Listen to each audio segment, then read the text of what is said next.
I'm on the internet like a real monster. I'm like, I gotta get in the middle of this somehow.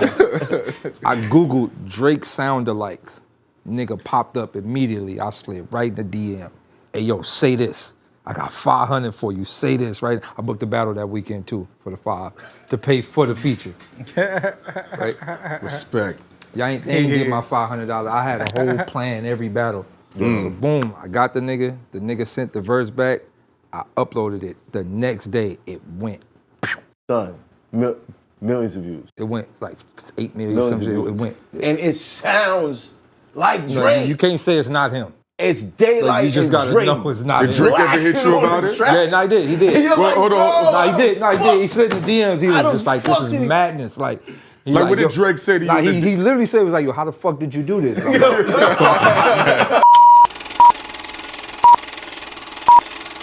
It's hot for trapper turn smack rapper. Only smack rapper that you know is smack rappers. Got bars I can hang with the backpackers. Trap star, I don't hang with the backpackers. I'm in the hood with the work you heard. Making fiends leave earth you heard. Got your baby mama thirst you heard. Feel the flow, nigga, throw it in reverse. This the wave you need to surf you heard. Told Jim I need a bomb I could drop on you niggas. Bad boy, I'm never gonna stop for you niggas. I don't give a fuck who you got is the illest. I solidify my spot with gorillas. Now I'm rock with you niggas.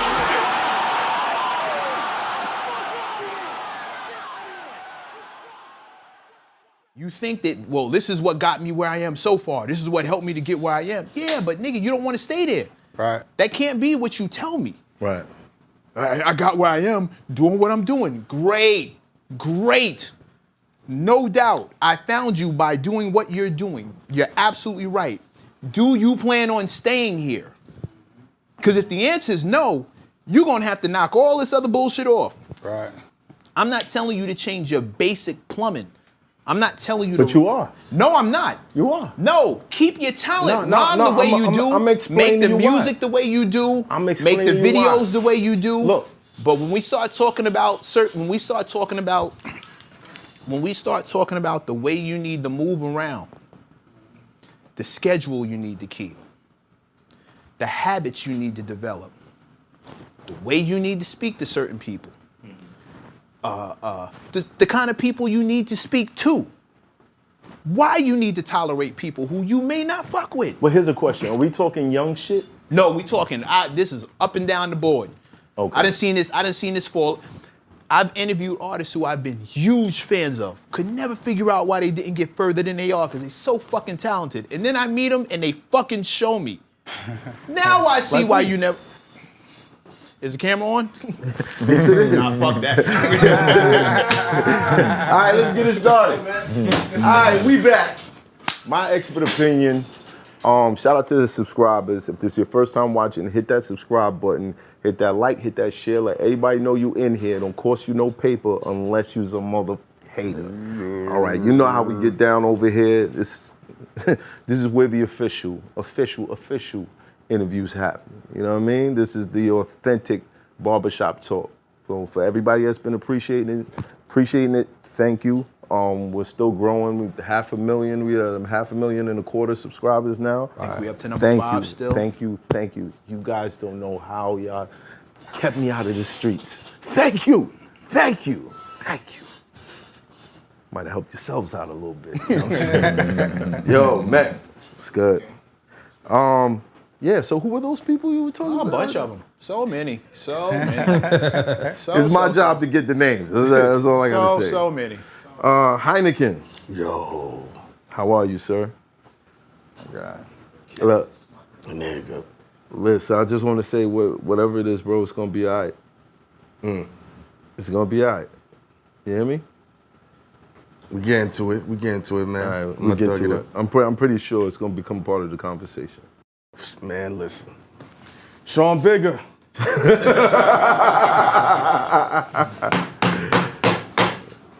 Man of God in the building. Right.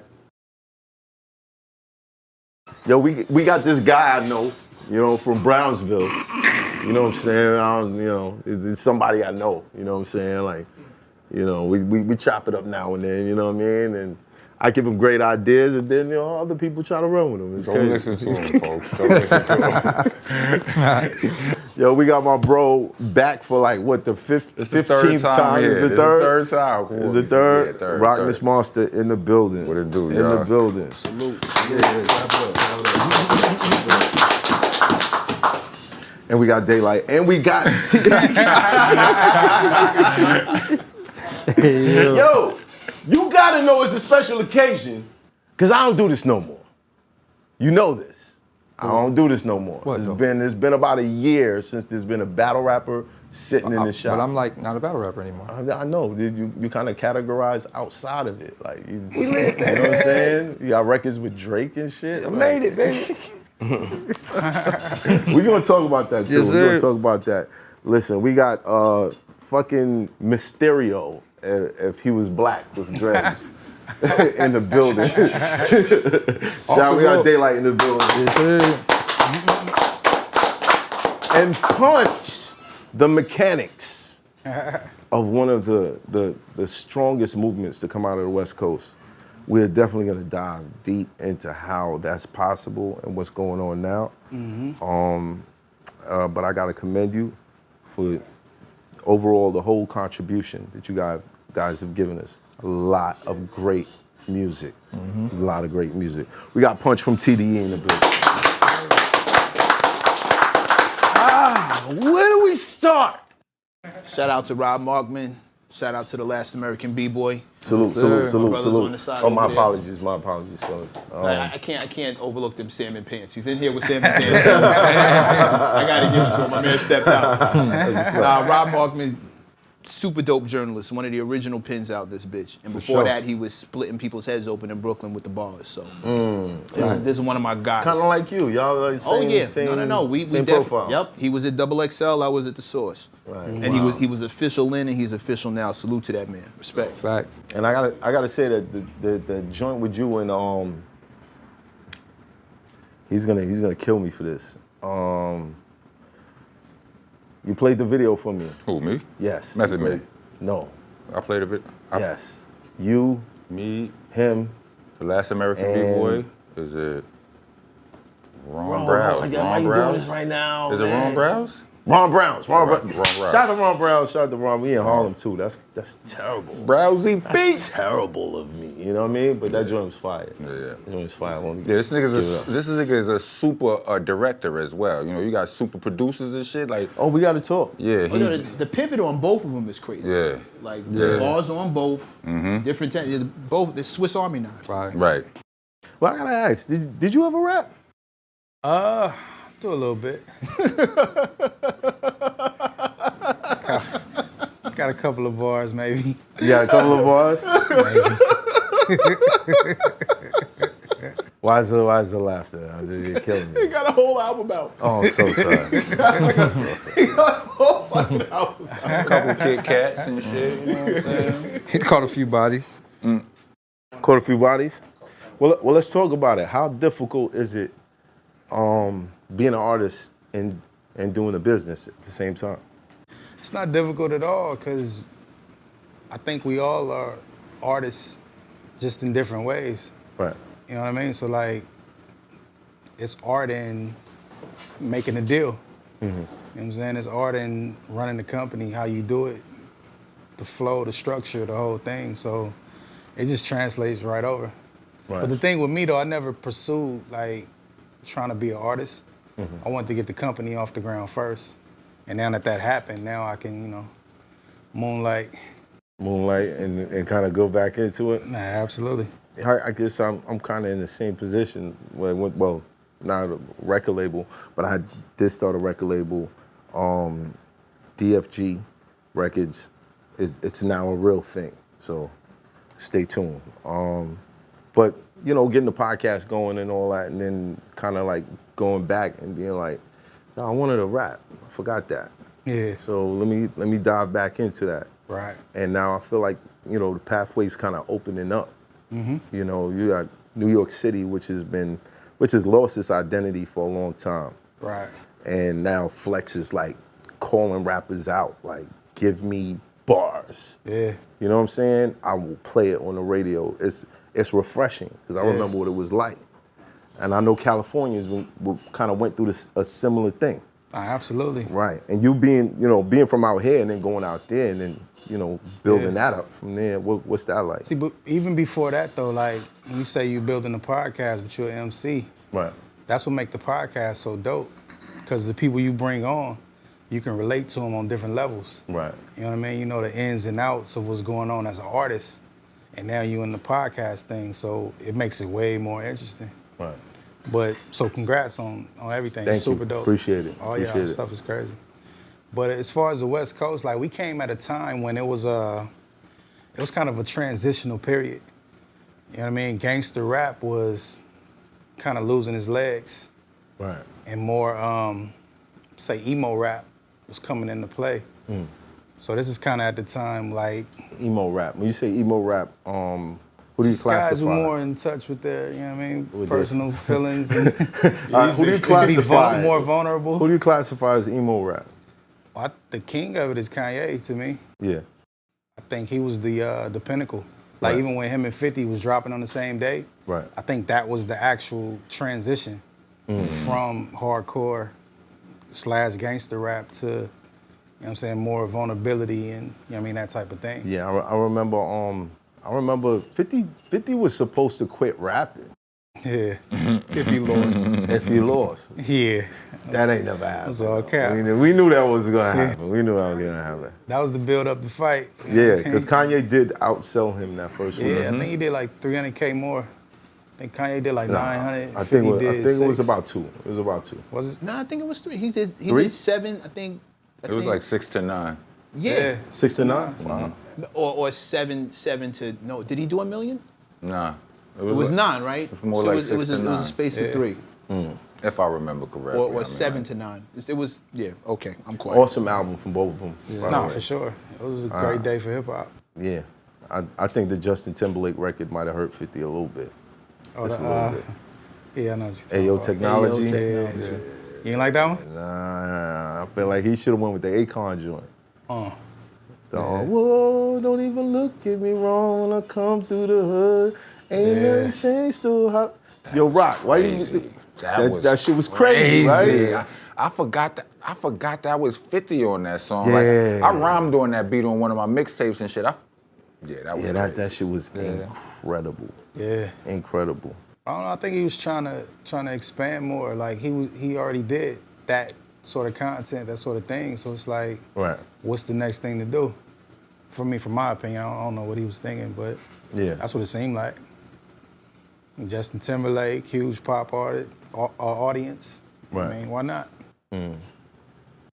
On paper, it should have worked. On paper. But it doesn't always work like Wasn't that that- sometimes.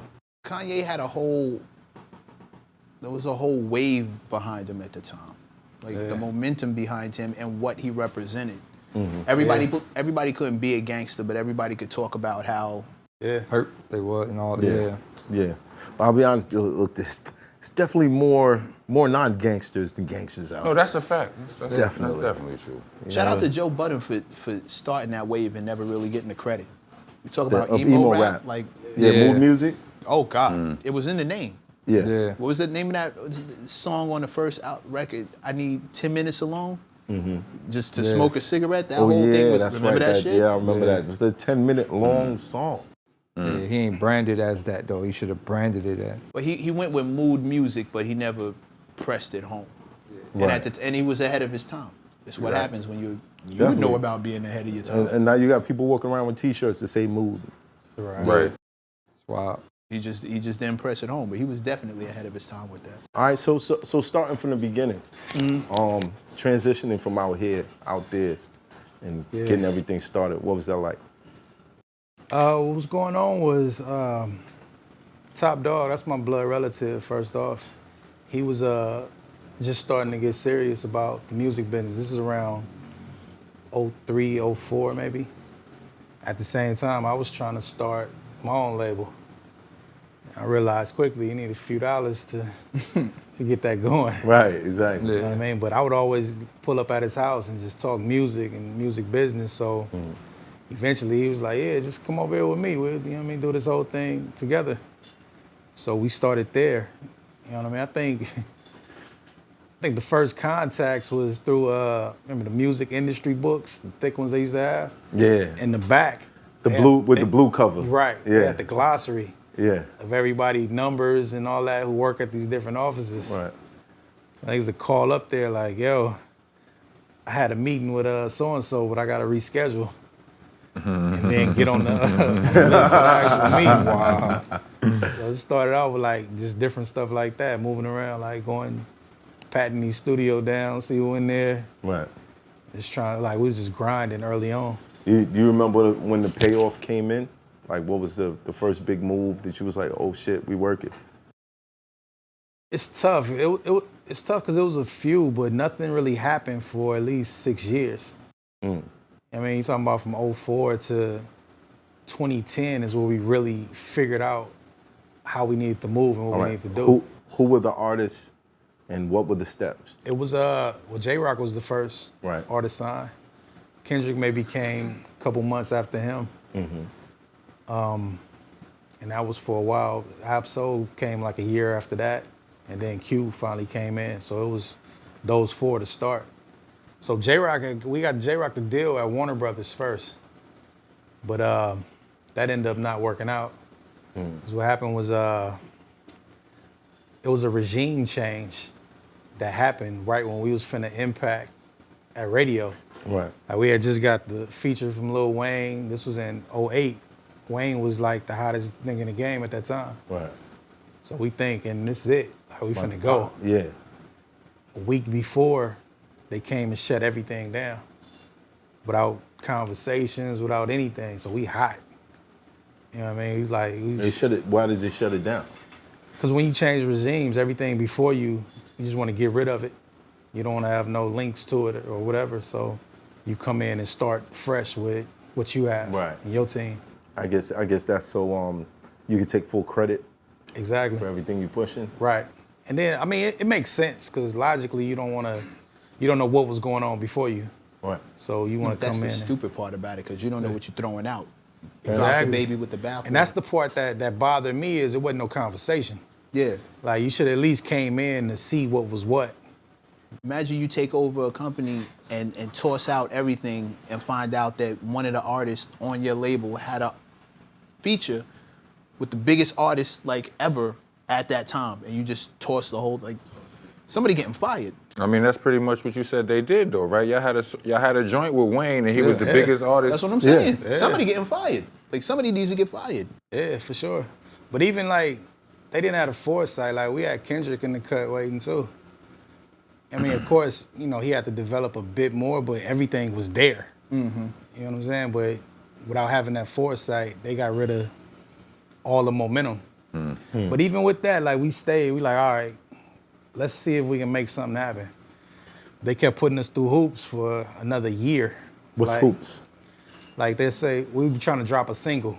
And they say, okay, we'll do this, this, and that, and then we'll drop the single. And once we reach whatever that was, then they move the goalpost. You know what I mean, to something else.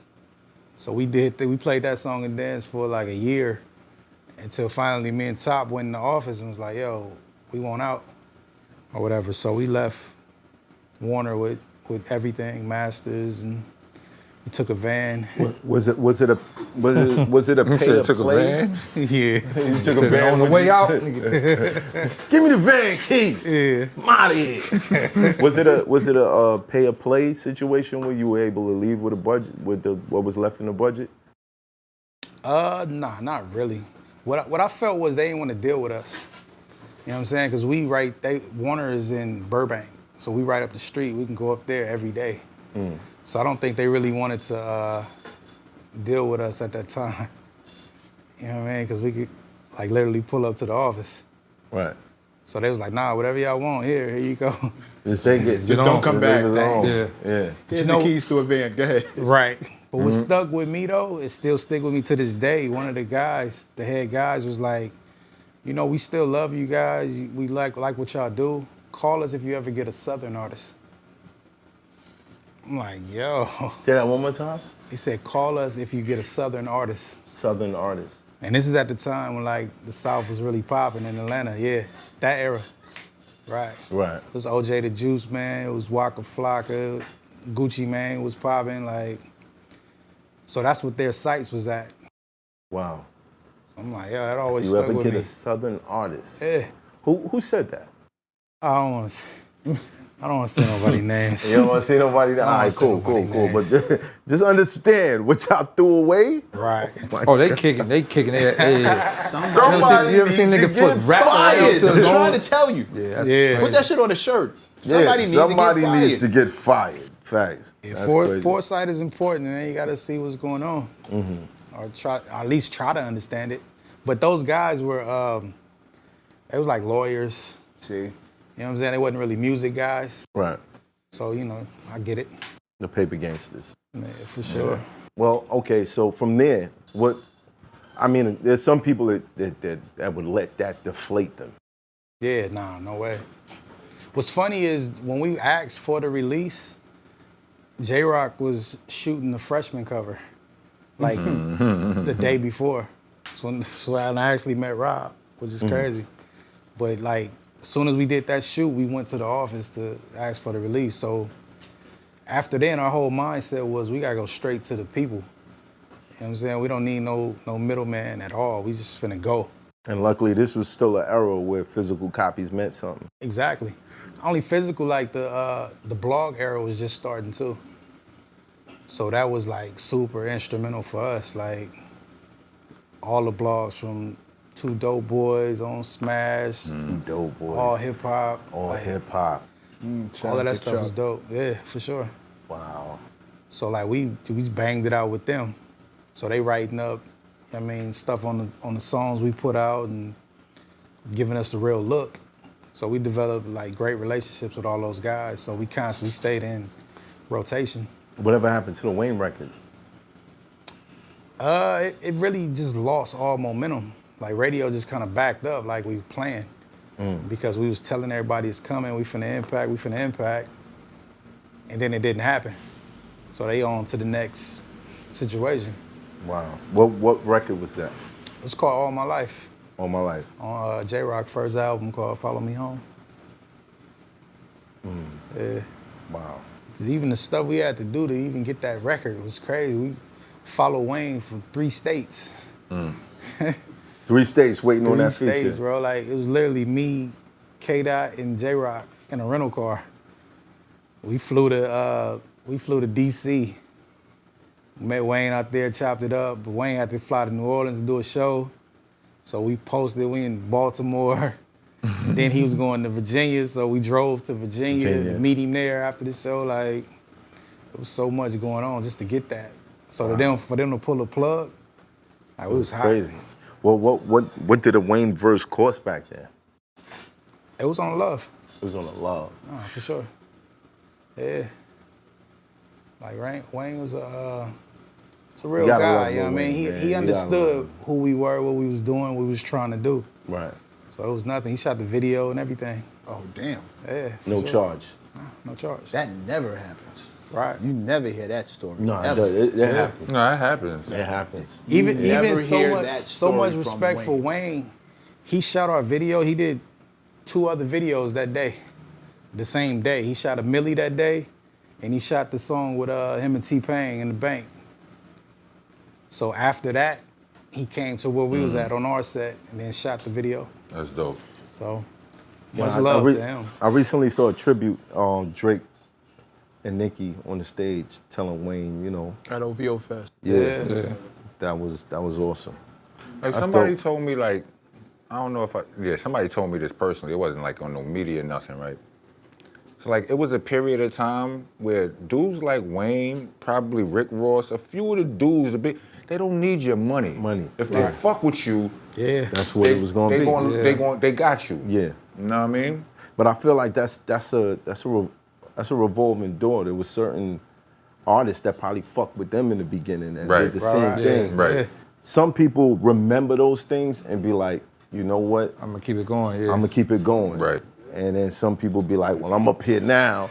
Nah, I ain't, you know, Yeah, you can't gotta- talk to me everybody unless down it's in there. this, You got some know what I people mean? who got jerked in the beginning and put their mans on and then jerked them.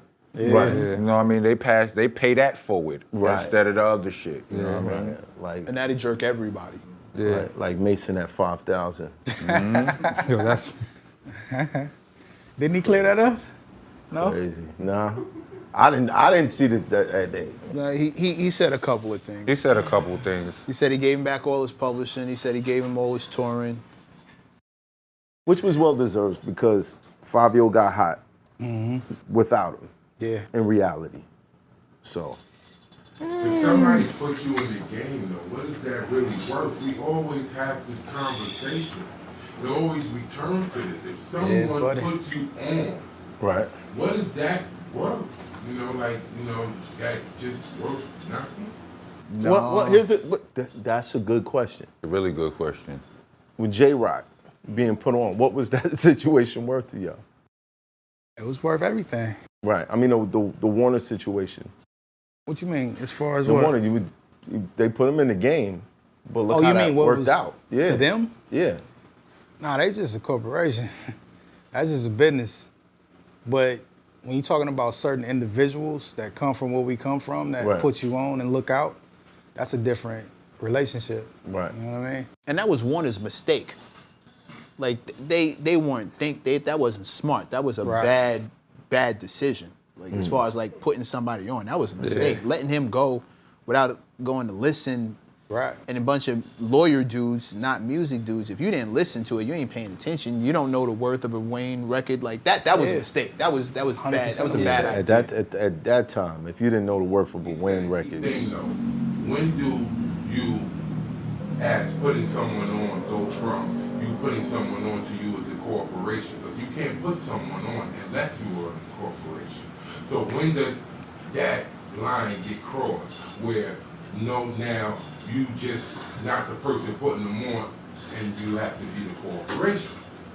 Nah, that's a good question. I guess maybe when you're talking to a nigga that come from where you come from, like I guess that would be how Fabio looked at Mace as, like we both from a hood in New York somewhere. You know what I mean? I looked up to you the bad boy era, this, that, and the third. I'm out here trying to get, you know what I mean? Mace from Harlem, so you would expect, even though Mace may be doing business as a corporation, you see Mace the human. You understand what I'm saying? The Harlem nigga. And it just feels personal. It ain't a bunch of white people in the office that you don't know jerking you. It's a dude that you felt like you related to. And he probably had you thinking he related to you too. You know what I'm saying? I mean, like it was mutual or whatever. So it just feels more personal when you know the human. Like I didn't know Jimmy Iovine. I didn't know Jordan Shore, who was at the top of Geffen when I was there. Like I met him, I had conversations, but I didn't think they knew what I was talking about in none of my bars. Like, if I seen one of them old white men bopping them up, that was a surprise to me. I expect y'all to bop to my shit, cause y'all from where I'm from. You understand what I'm saying? So it feels, I'm not saying legitimately, but I'm saying it feels more personal. You know what I mean? Because you know the human. Nah, I feel that. well, from there, all right, you're out of Warner. What's the next step? You hitting the streets, you hitting the blogs. Yeah. Where does it go from there? Those blogs, it was we was doing I don't want to call them mixtapes because we actually started selling them like early on. So we was doing projects, you know what I mean? And from there we started booking shows. Were you keeping track of the sales? Yeah, for sure. Okay, so I mean, we wasn't selling nothing crazy, but it was still good to start that relationship with the fan base. right. You know what I'm saying? Like we put out this music, you pay for the music, you get it. You know what I'm saying? That's the relationship that we was. Where were you selling them at? It was iTunes. iTunes? Yeah. Okay. It was iTunes. What's funny is we would put them out on Fridays. This is when everybody was dropping on Tuesday. Yeah. So what happened was we'd get a spike on Friday while everybody else's sales was declining. Right. So we'd be number one on iTunes over that like Friday. mainstream artists Right. for like a day. Like, You know what I'm saying? We quick to post it. Yeah, we got the number one album on iTunes. Wow. Yeah, but that was the whole key though. And then we started with shows because we had to go out and touch the people. So we started building up to where I think before we did the Aftermath deal with Kendrick, he was at like maybe 3,500 people at the show. You know what I mean? So we was pretty self-sufficient at that point. You know what I mean? So 3,500. yeah, right. So when we go into the label now we got leverage. Right. You know what I'm saying? We got numbers and stats. We can say we bring this many people out, so this deal ain't sufficient what you offering the whole We thing. need something So, else. yeah, we had a little leverage. How many labels did you go to? We went to everybody. The way it happened though was one day Drake was on Power 106, the radio station, and they was asking him about new artists, and he said he interested in Kendrick Lamar. So that day, everybody I was like, yo, called. get me on the line with Drake. It's funny, I was dealing with one of my guys at, he was at Universal at the time, and we had been talking for about 6 months. I'm like, yeah, we got this kid, Kendrick Lamar, he bubbling. He's like, yeah, okay, cool. I'll check him out. A few months later, yeah, man, I'm telling you, this dude is moving. It's like, yeah, okay, if y'all ever in New York, you know, just pull up, we'll talk. Right. Dre made that call the next day and said, hey, I want to get y'all a flight out to New York. How'd you feel at that moment? I know the game, it's all good. Yeah. I get it. Yeah. It's not personal with me. Right. You know what I'm saying? So we took that flight and then set up meetings with everybody. Right. And what was there, because Roy sat in his chair about a week ago, and he expressed discontent with the decision that he made, where he took $1 million deal instead of taking $250,000 and signing with Aftermath.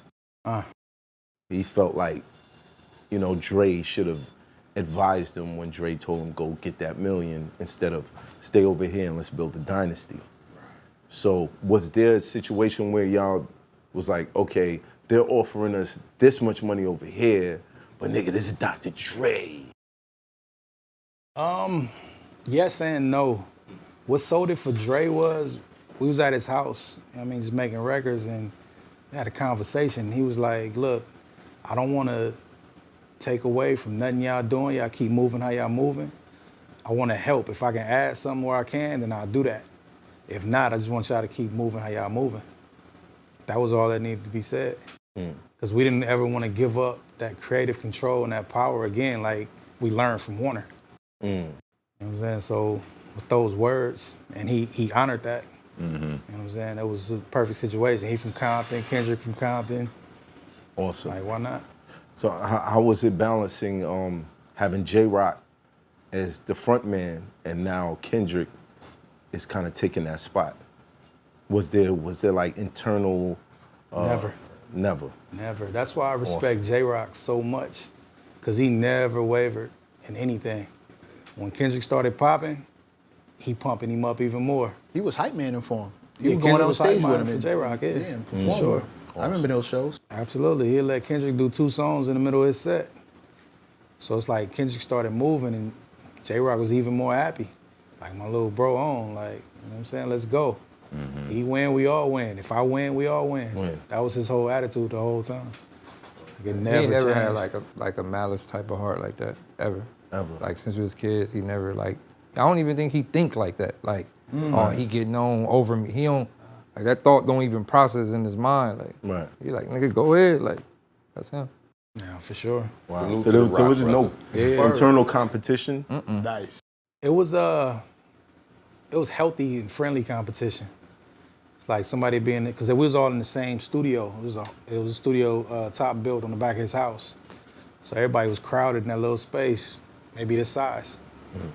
So somebody being there making a record, niggas be listening like, okay, I got next. They go in and do their stuff, you know what I mean? And it just elevated everybody's music.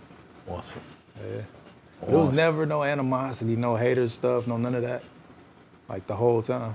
I remember the interview I did with Kendrick. J-Rock was there, and Kendrick starts telling me the story about his father's van. Yeah, They drive everywhere. absolutely. In the middle, I think that's the day we met. Yeah. In the middle of that, he turns around and goes, Jay, am I lying? J-Rock jump right in. Man, that shit was janky as fuck. We used to all be piling in that motherfucker, spilling out. Yeah. And he was, you know what I mean? Like, Yeah. you wouldn't know that this was the guy who was out first. Yeah, real He talk. was just, it was like a lot of support, he was just right in the interview. And he called him right over. Now I'm interviewing both of them. It was, I saw that. That It's was funny that van ended up on the cover. Yeah, the same one. Yeah. Same, Wow, same that was the van? That's his father. His father is the dude in the video with the big gut sitting in the chair talking about bring me that fat old ass. That's his father. And I didn't find that out till that interview, but that's the van. Mama, I'm gonna take the van, I'm gonna be that's the van on the cover. But it's crazy how the universe worked with him having so much of a cool soul like that, of saying like, nah, go ahead. The universe wrapped it back around to J-Rock. You see what happened with him? He got that Grammy. Yeah, it wrapped it right back around to him. Like He had that. He had them joints. he ain't had no animosity, no hatred. He just let it go, and then the universe was like, it gave got it a right reward back for to it. him. Yeah. Listen, You got man, rewarded you for it. can't be a hater and be blessed. Yeah, at all. Right. Hell You no. can't be a hater and be blessed. I don't care who. I don't care who you think is up, and they're a hater. It's not gonna last. Yeah. You Not at cannot all. be a hater and be And the blessed. fall is gonna be terrible. Yeah, in the fall, they're gonna hit every branch on the way down. Just boom, boom, boom, boom, boom, boom, boom, boom, Terrible. all the way down. Super awful. Word. So from there, no animosity, you're moving. Kendrick starts to get steam. He's on Aftermath now. What's the environment making that first album? Well, before we even get to that point, Schoolboy Q started popping too. Like he was out here, he was messing with Rocky a lot, and they had that Brand New Guys record that was moving out here. So Q actually had more radio than Kendrick when it first started popping off. Wow. I mean, so Q got his deal he was straight Interscope. How did that work? Because you guys are a label. Yeah, for sure.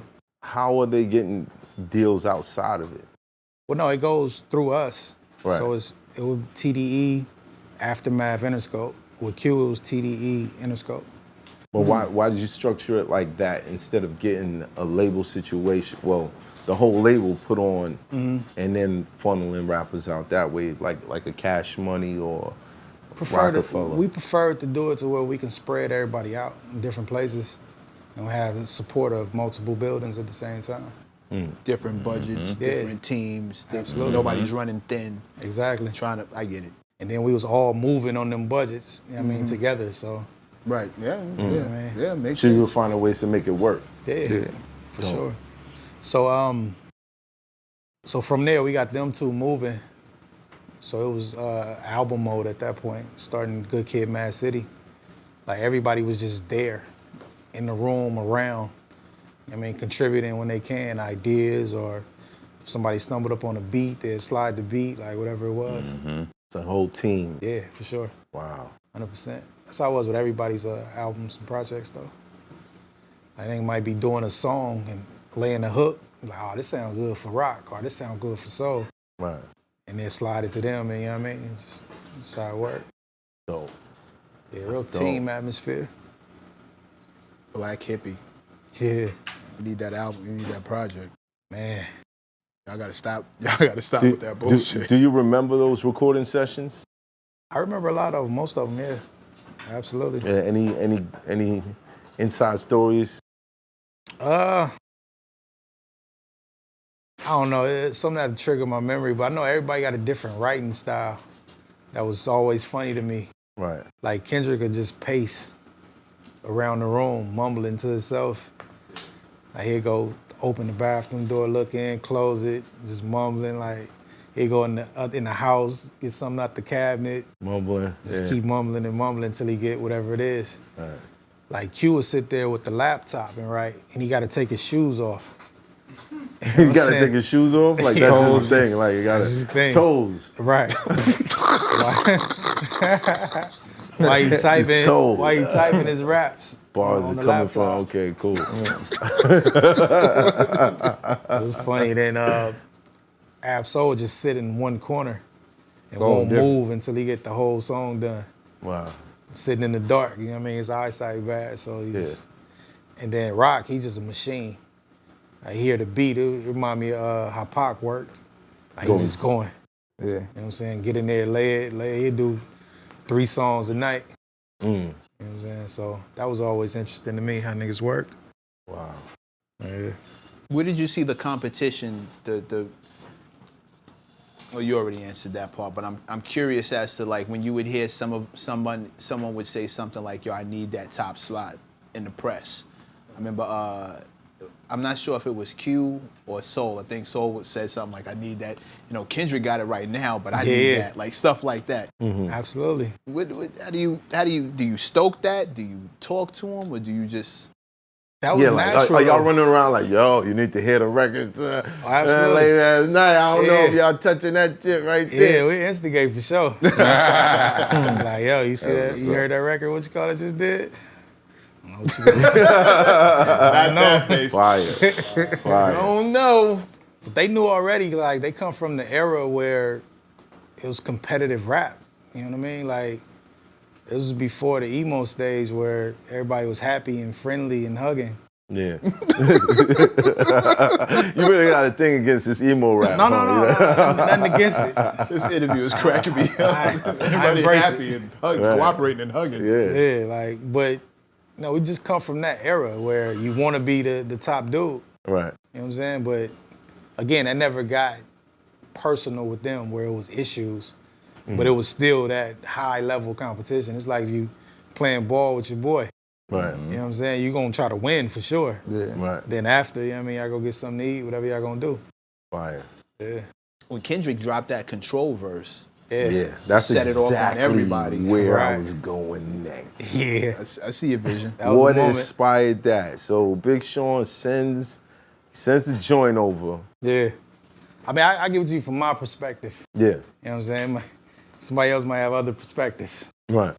From my perspective was Sean sent the record. And before that, me and Kendrick was talking about what was going on at that time. And I'm like, yo, everybody is friendly right now. I'm like, the first dude that come and change that is gonna start a new wave. I ain't saying, you know what I mean, I told him to do that. Yes, you is. So hold on, let me get this. Let me paint the scenery. You get the beat. He's in there working. He's like, yeah, you know all these niggas friendly. You know, the first nigga that really jump out there, he probably gonna start it.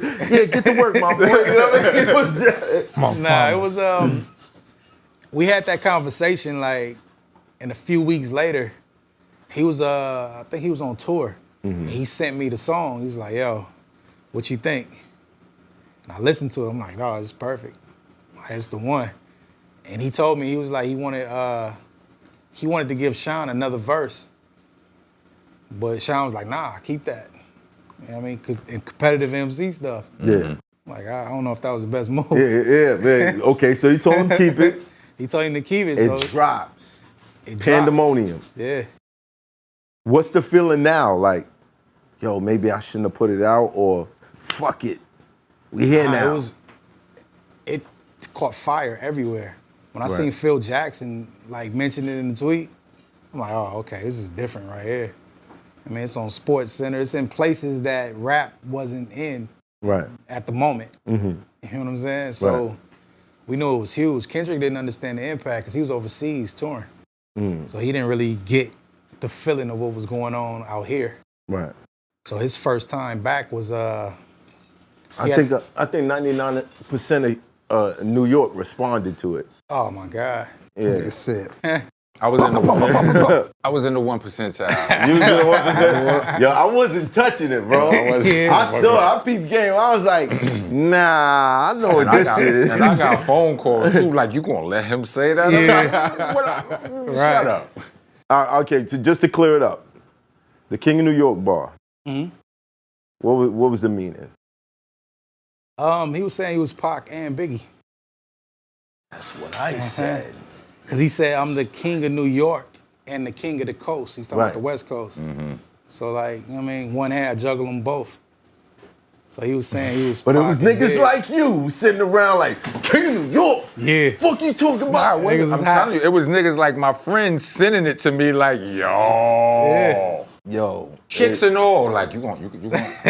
I'm like, There was a Mind you, meme floating like, y'all around of don't- they Jay-Z don't- holding they the don't get baby going like this, and it was like, y'all gonna let Kendrick talk about I'm that? like, y'all don't get it. Like, they don't understand rap. Like, I saw it as a bar. Like, when he said he was the king of New York, like, I didn't get it. I didn't get it like that. The way I Yeah. received it though was like, he was Frank White, not Biggie, Right. but the star of the movie King of New York, the Right. nigga who had all that, nigga who was controlling shit. Right. But you know So- what it was though. On your point, that was a Corrupt bar originally. Because Corrupt Yeah. said that, and Corrupt was referencing that he was Frank White. Frank White. White, yeah. So Kendrick was like giving Doubling praise that. to that. Yeah. And you know what I mean, taking Right. it in his own direction. Right. I took it as he was saying he was Biggie and Pac. Yeah, for sure. So I was like, why y'all kind of jumping out the window. be jumping like out. niggas was like, what he said? yeah. Son. Right out Out the the window. I'm like, window. damn, Niggas- rappers is just falling from every building out here. Niggas stay jumping out. I remember Cameron said a line. He said, "Leave your shit, Rock Man, like I seen Rock Man." Remember Yeah. the, Yeah, I the remember that. boxer? Yeah. I got rapper homeboys. Yo, he said Rock Man. I'm- Yeah. You need to respond, son. Go You sit talking down about somewhere, somewhere, son. nigga. Go sit down. Please. Yeah, that's What was wild. your favorite? Did you hear any of the responses? 'Cause there was a bunch Yeah, I of them. listened to all of them. I You think. listen to all of them. Who had the Absolutely. best one? Who had the best one? I know who my This is favorite was. officially. Yeah.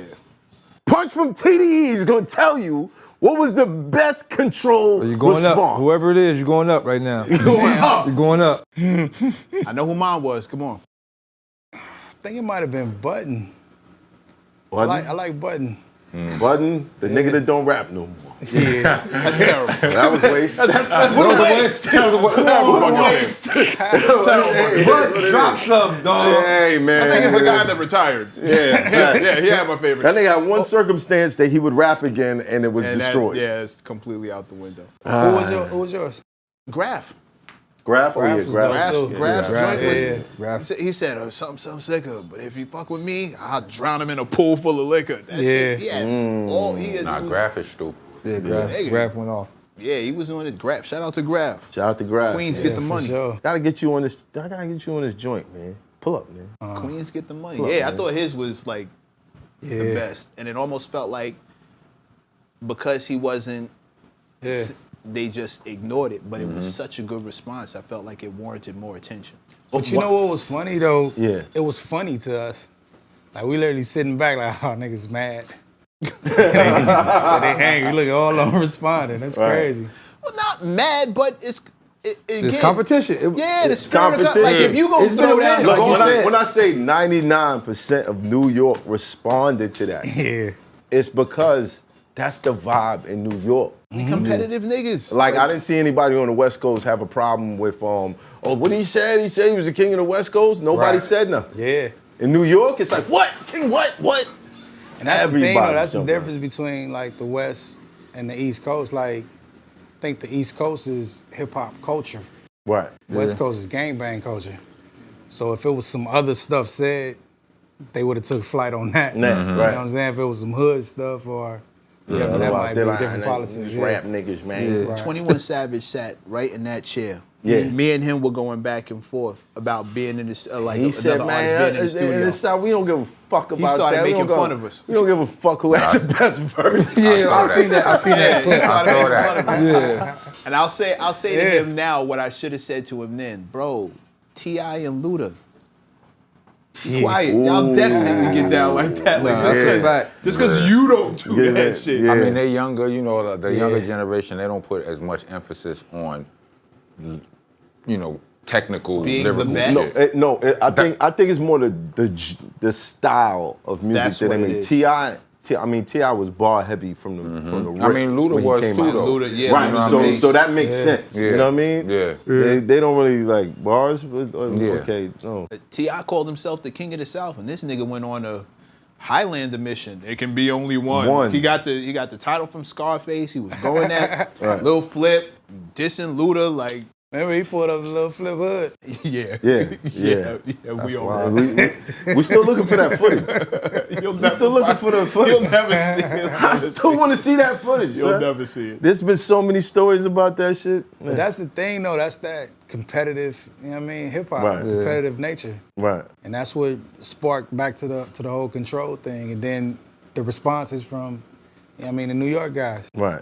Was Kendrick ever gonna respond to anyone? No. Nah, I knew that. And that's why I said 10 steps. Oh, nah, I ain't doing this. Ain't nobody getting But that's the responded thing, to. because like- he didn't mean it as a diss.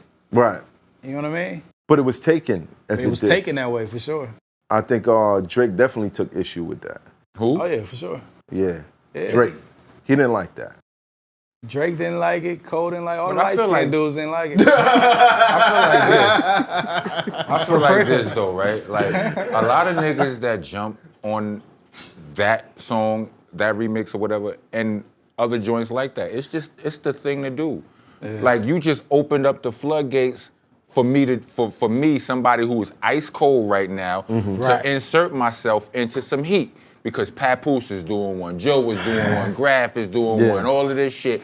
Now you might hear mine in the mix if I do my shit right. You Right, because understand now what I'm saying? everybody's comparing. Yeah. Yeah. Like who had the best verse Yeah. and all that. I had another issue with that whole thing. I was the only nigga like, y'all don't hear Jay-Elect? No. I was the only nigga like, Jay-Elect is right here, guys. Hey, Jay-Elect is right here. Yeah. Yeah, that's why nobody went. Because he made the mistake of going after. he went after Kendrick's Kendrick's verse. verse was like 3 minutes. Yeah. It was like a whole You song. don't do no shit. He blacked like out. that. You don't do no shit like that. Well, okay, at first Sean was like, okay, leave it. Yeah. But did his vibe change later? Because I feel like there was a couple bars that he sent the shot back. We felt like it was. Like blessings. Yeah, we definitely felt like it was, but Yeah. in speaking with him, he said that wasn't what he was on. Okay. So you gotta take him at his word. I that felt like before or one of his after Humble? verses on Blessings was you laughing. definitely directed towards Kendrick. I feel like even if it was Kendrick, like if I was Kendrick, I would hold it. Like I know what I did. I know I ruffled some waters and shit Yeah. or whatever. Right. So, you know what I mean? I wouldn't even trip. You can still answer that question if you want to. Which one? The one that made you start cracking up. Was that before or after Humble came out? I think That was largely considered a Big Sean slapback. What? Humble. Oh, okay, because in Bitch, Blessings, be humble. Sit up, bitch. Shut up. I bitch. actually Be thought he was humble. going at Young M.A., but I don't know. Ah, that was I all. don't know. At the time. That was all Big Sean. Yeah, I thought it was okay. All right, I'm gonna look. We got somebody who can answer it right here. You know, I never asked the question, so You know, Oh, for the love of God. son. So you gonna tell us next that the BET verse wasn't a shot at Drake? I was shot at everybody. Man, It's a shot at listen. everybody, including Drake. Nigga said, Sure. you. Absolutely. Right. And Yeah. nothing's been the same since I dropped Control and tucked a sensitive rapper back in his pajama clothes. Man. Who does that sound like to you? Hey, man, listen. And But he this laughed. is why I felt like Sean on Blessings when he said, you tore the game apart. I put it back together. Yeah. But then the whole hook for Humble was the whole hook, like, just repetitive all the way. All right, so the Control joint, it takes all, everybody's responding, da da da da. You know what's the funny part about that is he got back, first stop was in New York, Right, MTV Awards, because he had to perform on there. right. So if you notice, he switched his whole demeanor for that whole thing. Like he came out, he had the Pendleton on with the khakis and the Cortez, Mm-hmm. the LA hat on, like throwing up West Side on the thing. Right. Because he knew it was like He was irritating fueling people. it. He was fueling it. It was like, yeah, we here, we out here, you know what I mean? Fucking bully. Fucking bully. That's a bully. Nah, it was just fun though. You know what I mean? I wish you would have responded to one, if nothing else, than to put that MC on the map. I would like to see stuff like that happen. When you're in Kendrick's position, understanding the power that you have, a response to somebody specifically could make that dude's career. Even if you just do a record with him or You know, something like some kind of reward for just. Right. We had a big discussion with I had a discussion with Royce and Crooked Eye, and we were talking about journalists, and they were talking about how they don't like to interview with certain people because you'll take my words and you'll twist them up. Right. And I because he's a journalist and he knows he's heard shit like this. Yeah. And I remember like being really pissed at Yeah, them. Joel like, Ortiz is scared to come on here because of that. well, that just happened. So yeah, Yeah. I remember having to I got mad at him. I was like, bro, what you supposed to do when you get to a certain level is call out the journalists who you want to interview you. Jay goes and fucks with Angie Martinez faithfully, like that's his person, or he goes and fucks with Elliot Wilson. Like, if you at this level, you should be calling Rob Markman. Yo, I'm not doing it unless Rob Markman is interviewing me because you can elevate and put somebody on the map. And I always felt like when somebody of that level does something like that and it spurs that kind of response, like make it worth it. Like, go ahead and pick the dude who you thought did the best. Yeah. Take a picture with Graf with anything, like being a picture. That's what you felt was the. I just wish stuff like that would happen because I think if the big dogs at that level start highlighting guys who don't have that kind of spotlight. Now I'm not saying Kendrick, but but anybody. Niggas scared of Graf. Was Let's be honest. Was Let's be honest. one of Niggas them scared of Graf. was Yeah. Kendrick Yeah. really a big dog at that point yet? Once there were 2,000,005 responses, he was over the top. Right, I feel you. And we talking about the aftermath, Because I not felt in like the it was midst his of rise. You know what I mean? Like, no, he was, but when Yeah. it was all said and done, he had now placed himself like at that point, and I just felt like, okay, well, go ahead and do a track. Find whoever it is you think did the best.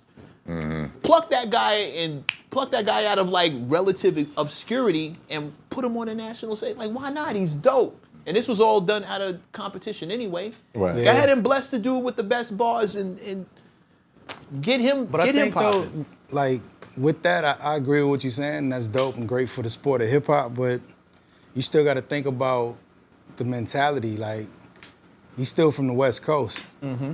So I think we take diss records as something else, as opposed to just, competition. It's more like, do we got an issue? Right. You know what I mean? Oh no, So that it's happens on kinda- the East too. Nah, for sure. What I'm saying, but like that, we super sensitive about that from jump, just based on, again, the gangbang culture, the different hoods, and the whole thing. So I think that probably had a part to play in it. Yeah. I would say though, but y'all, I'm just meeting you, but Kendrick, from his lyrics, I can tell he's an intelligent brother and shit, for right? sure. Like, niggas know what they sparking when they sparking it. You know what I'm saying? It's not no ignorance. You know what was in the blunt. A nigga didn't. Right. You saw it get rolled. You saw it get rolled. Right. So, I feel like, like if you doing that, you know it's gonna be some response, and and if it was me, like I wouldn't like if niggas ain't talking about my daughter and shit like that, and whatever, then you ain't going crazy in your response. I would hold that right there. Listen, you know what I mean? man. I don't know what has transpired as far as like the politics of diss records in the West Coast, aside from like NWA and internal situations with Ice Cube and all that. But out here, listen, man. Hot 97 was almost renamed Shot 97 because of diss records. You know what I'm saying? I remember. It was a lot of shit going on over records out here, like. But I always appreciated people that just understood, like, even though it was weird because in those times I was ready to jump out the window for certain shit. Yeah. But the first option was always, can we rap? Like, I remember when I battled T-Rex, there was a certain rapper that didn't like that. He got name dropped and he started doing interviews. My first response was, I'm gonna put out a diss. If you rap, I rap. Like, let's see where it's at.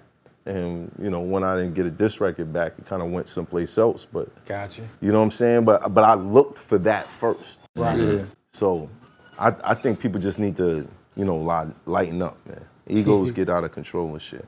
Especially when you can't out rap the guy who you're talking about. Shout out to Graf. You all right. Niggas are scared of him. Right. So speaking of that, so what was the biggest backlash from the Titans that got upset, like Cole and Drake, not appreciating those shots? Was there ever some backlash? Was there ever a reach out and they was like, no, nigga, we ain't getting on a record with you. We heard what you said. I remember Drake doing some interviews. He made the comment, on see why anybody would want to work with him again, or it was something like that. But that was one thing. I think that verse even led to the fight with Puff and Cole.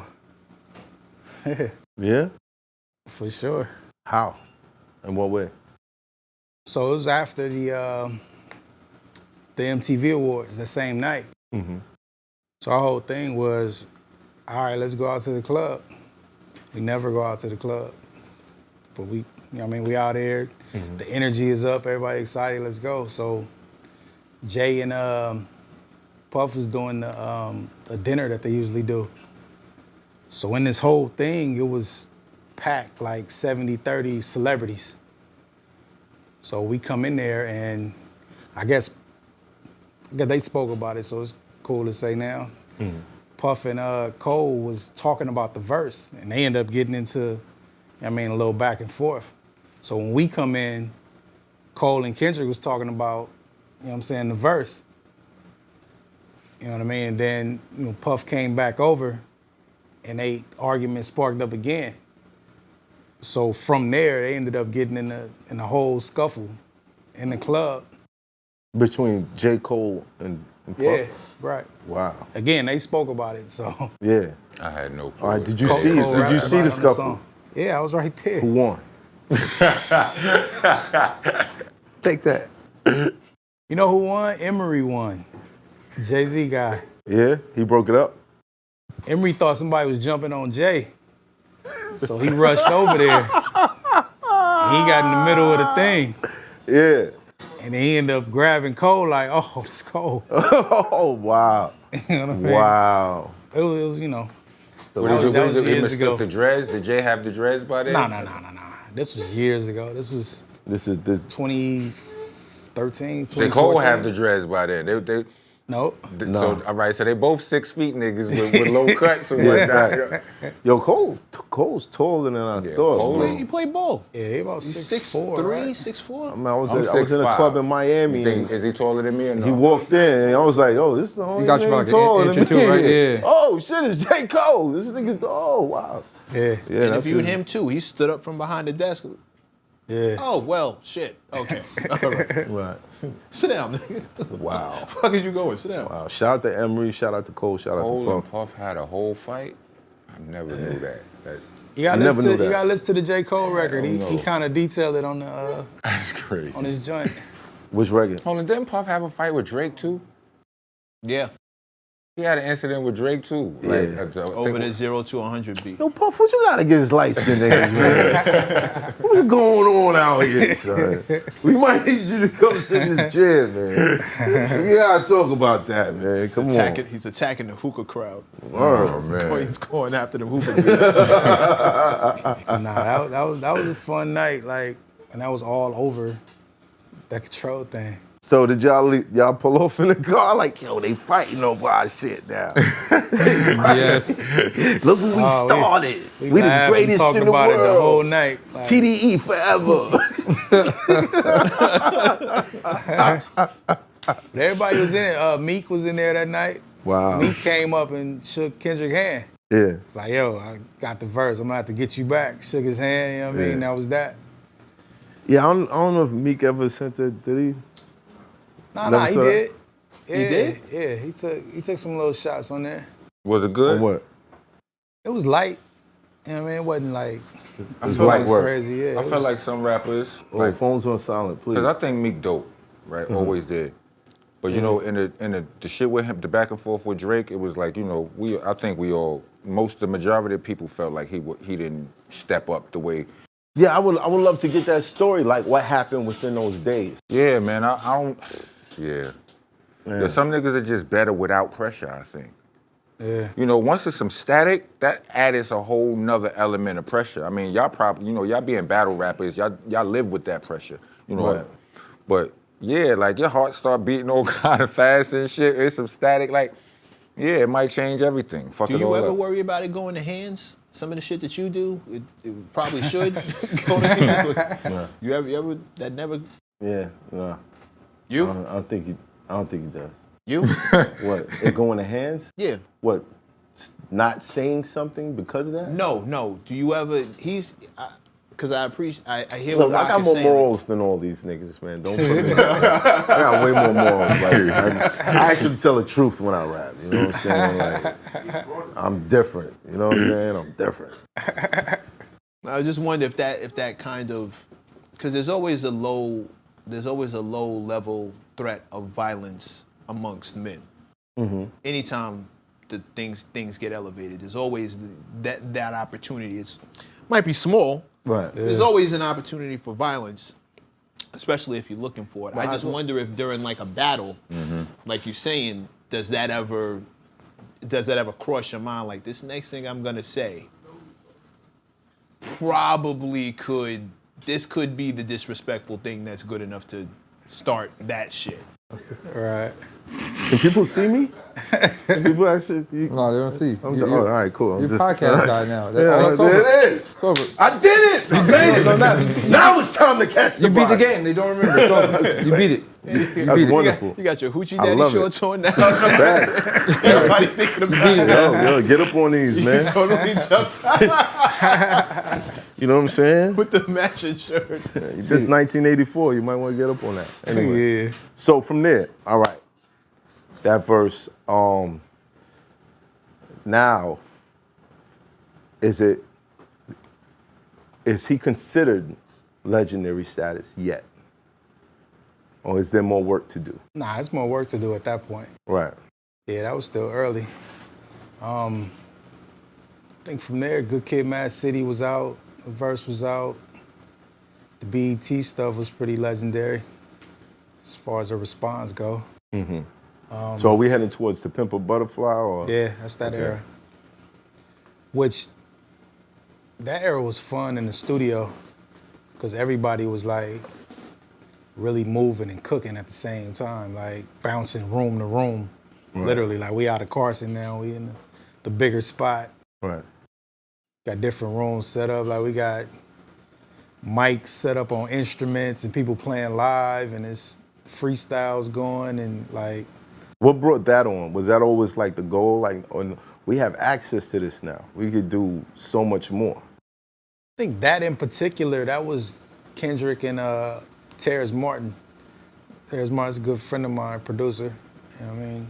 Musician, the whole nine, but he was bringing a lot of those elements to it, the live instrumentation, the jazz element, the whole thing. So I think there was a lot of them collaborating and talking and just wanting to do something that wasn't in the air right now. Right. Yeah, so that was a fun time. Like that was probably the last time that everybody was in together super close. When you say everybody, you mean? Just the whole label, like the whole team. Rock. Because they had got to a point where everybody got, to a certain status where they had their own ecosystem and, you know what I mean, they were doing their things separately in different spots. Like one person to be recording, the other person to be on tour, somebody to be shooting a video somewhere. So before everybody, all 20 of us is moving. Right. Same spaces. Now Schoolboy's out by this time, right? Yeah, for sure. What was that experience like? Schoolboy was like a breath of fresh air to me. Like, everything was fun. Energy was up. It was exciting. But he still, in his music, he still had those, hood elements of where he from. Right. And the whole thing. But, I don't know, it was just, that whole period was just a fun period. SZA was there at that time. She was working on her album simultaneously with everybody else, so. Now, here's a question.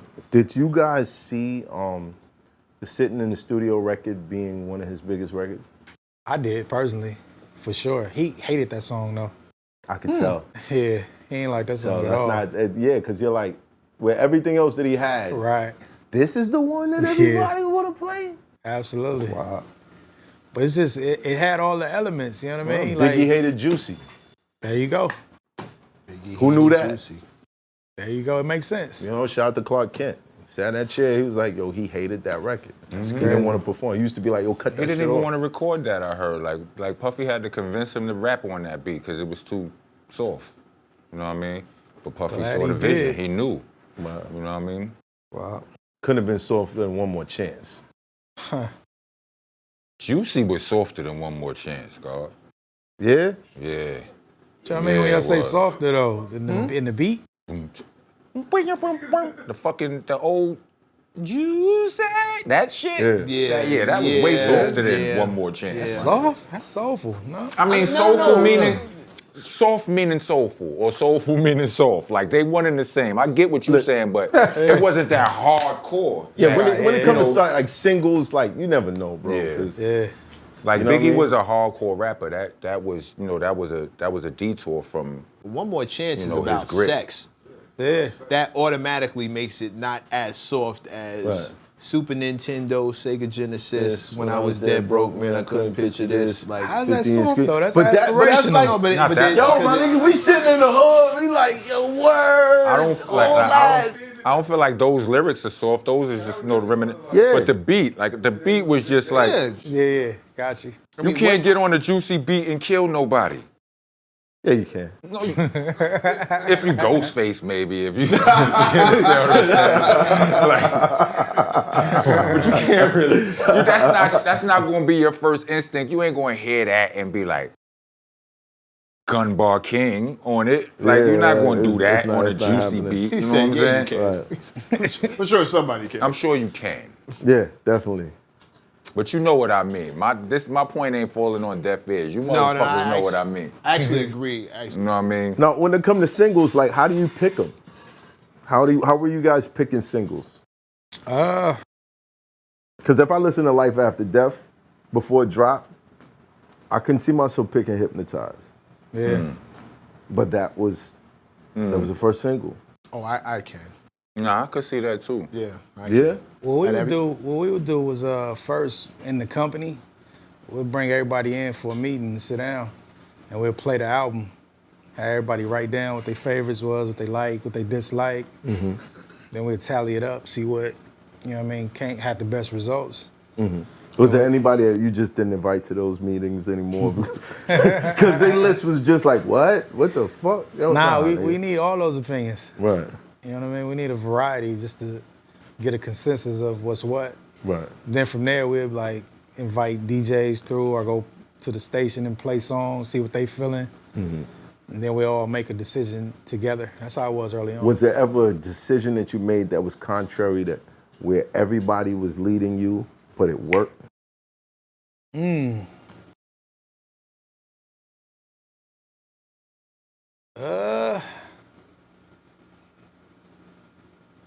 It was a song that was supposed to be on Good Kid, Mad City that Q-Tip produced.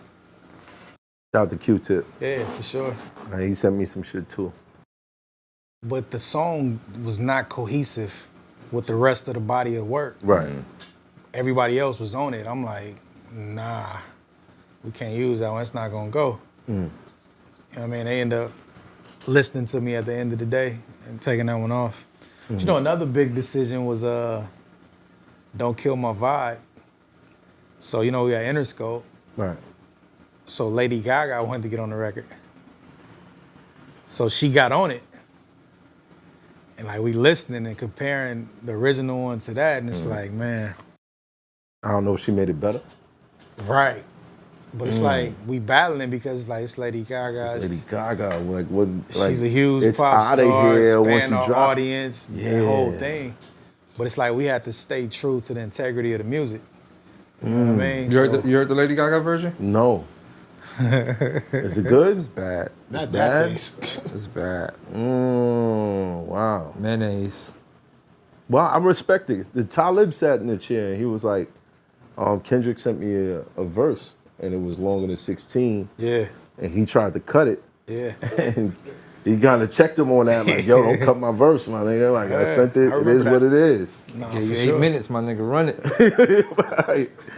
Nah, that's Word. what we just tried to stay true to the integrity of the music. You know what I Right. mean? 'Cause Did Gaga be like, yo, what the fuck? Y'all ain't use my shit? yeah, she was hot. She ended up putting it out. She put it out. put it it's out. out. Yeah, She had a I little remember video that. to it. Yeah. I remember that. She had I a never video saw the to it, video. you know? It's just getting on What's a up? private jet, like. I never saw the video. I remember hearing it. Yeah, it's Now out. that I didn't realize that was her. Yeah. It's out. So hold on, how does that work? How did she get to put it out? Say, go Did ahead. do y'all what say, you yo, do. you won't put it out? Nah. You put it out. We ain't touching it. I mean, she didn't like tell us she was doing it. Like we looked up and it was out. And she did a video? Yeah. Hold on. Check the file. Check the We file. gotta check the file, B. Check the file. Gotta check the file, son. Let me see. What was the people's verdict on this? Like It was bad. 80. Nah, I kind of came and went. Her version, I felt like it was commercial. Nah, but I'm curious if the shoe was on the other foot, Oh, it popped right up. Don't kill my vibe. what would their reaction be? Like, you know, if Kendrick did a joint, if one he of her really- joints. one of her joints, Liked it. she didn't like it, and y'all Yeah. put it out anyway. I'm wondering how many, how fast would y'all have to got a cease and desist or not? You know what I'm saying? If it would, Yeah. that's gonna fly or no? Nah, that ain't Did y'all flying stop for it? sure. Nope. You didn't. White privilege is a motherfucker. Yo, bro, this why shit stop has it? no views, bro. What they got? All right, we got Lady Gaga, Bitch Don't Kill My Vibe, 36,000. Is it her page? Did she put it out on hers? I don't remember. Yeah, I don't think she did. The top one is 154,000 9 years ago. Whose page is that though? That's Yo Soy Mike. That ain't I her. don't even want Yeah, to you pronounce gotta this see shit. if it's. I'm So curious. she if probably put leaked on it her then, page. right? Yeah, she leaked it. Bitch Don't Kill My Vibe. Lady Gaga, 14. Okay, that's from a year ago. 9 years ago. Yeah, because I said so. Yeah, the people chose. They definitely chose on this unless it got yanked down. If it did, it wasn't from us. We just kind of let it rock. You just let it rock. Zooming out real quick. Yeah, nah. Just like in this, we'll get back to. I'm still enjoying the steps, but zooming out. How do you balance all these personalities, all doing a bunch of different shit? There's a bunch of egos. There's a bunch of people have their own agendas. Yeah. They got their own crews. They just became their own ecosystem. It was one thing when all four dudes Right. from Black Hippie were in one space. Somebody might get a little, and everybody else could be, nah, don't do that. Yeah. But now they're all the man in their own circle, and now they got to merge circles. It's less like a crew and more like NATO. Yeah. You know what I mean? Like, how do you specifically, as one of the guys sitting in the top chair, how do you deal with that? It's something me and Light always talk about it. Like it comes from playing team sports. You know what I mean? Like you got to know your personnel. You know what I'm saying? Like if you quarterbacking, you know a receiver you can go to when it's crunch time. You know what I'm saying? You know who gonna run across the middle. You know who not. You know what I mean? So you got to know your team first. You know who's never gonna pass the ball. Absolutely, for sure. And then you just try to build on those strengths, whatever those strengths are. Right. I mean, as a unit. And we want to keep in mind that the whole goal is for the team to win. To win. Right. You know what I'm saying? It's for everybody. If Do the one entourage- win, we all win. Do the entourages get in the way? That always seems to be everybody I've ever spoke to. Yeah. It's the entourage that starts whatever. Starts to whispers, oh, you better than them niggas. They should be. It don't penetrate the core. You know what I mean? If it is that talking going on, it don't translate into what the core is. Because everybody was together for, Help yourself, man. so everybody was together for the first 6 years with nothing. You know what I mean? So it's like, Oh, so that kind of yeah, we kept the built glue. a certain thing. Was there anybody that came on afterwards that might have not understood that was the culture of TDE? Yeah, I would say with the newer acts that we signed. You know what I mean? Like SZA and Isaiah and You know what I mean? From We're gonna get to that. Yeah, we're gonna get to that. All right. Okay. All right. Let's come full circle. okay. Schoolboy. We were talking about that becoming the single. Was that one of the joints that the collective picked as a single? Yeah, everybody except Q. That's gotta be tough for an artist when you're like, yo, I don't rock with this record. Why y'all like it so much? Walking out mad as hell. These motherfuckers. But you know what? It got cool though when he went to the show and everybody singing it for him. He ain't got to do nothing.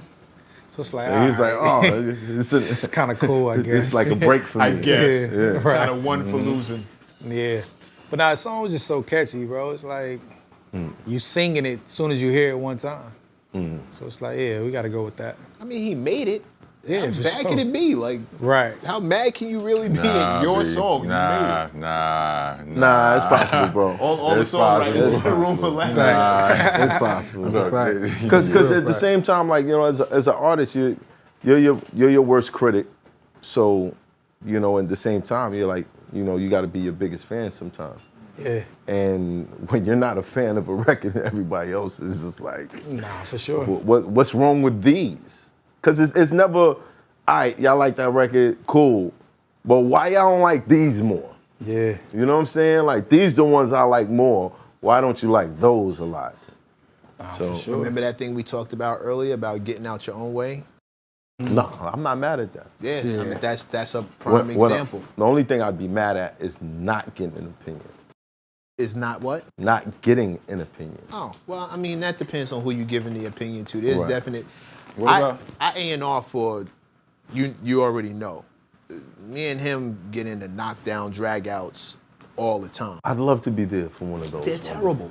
I would love to. They're fucking awful. I just like to see it. No, I don't agree with that.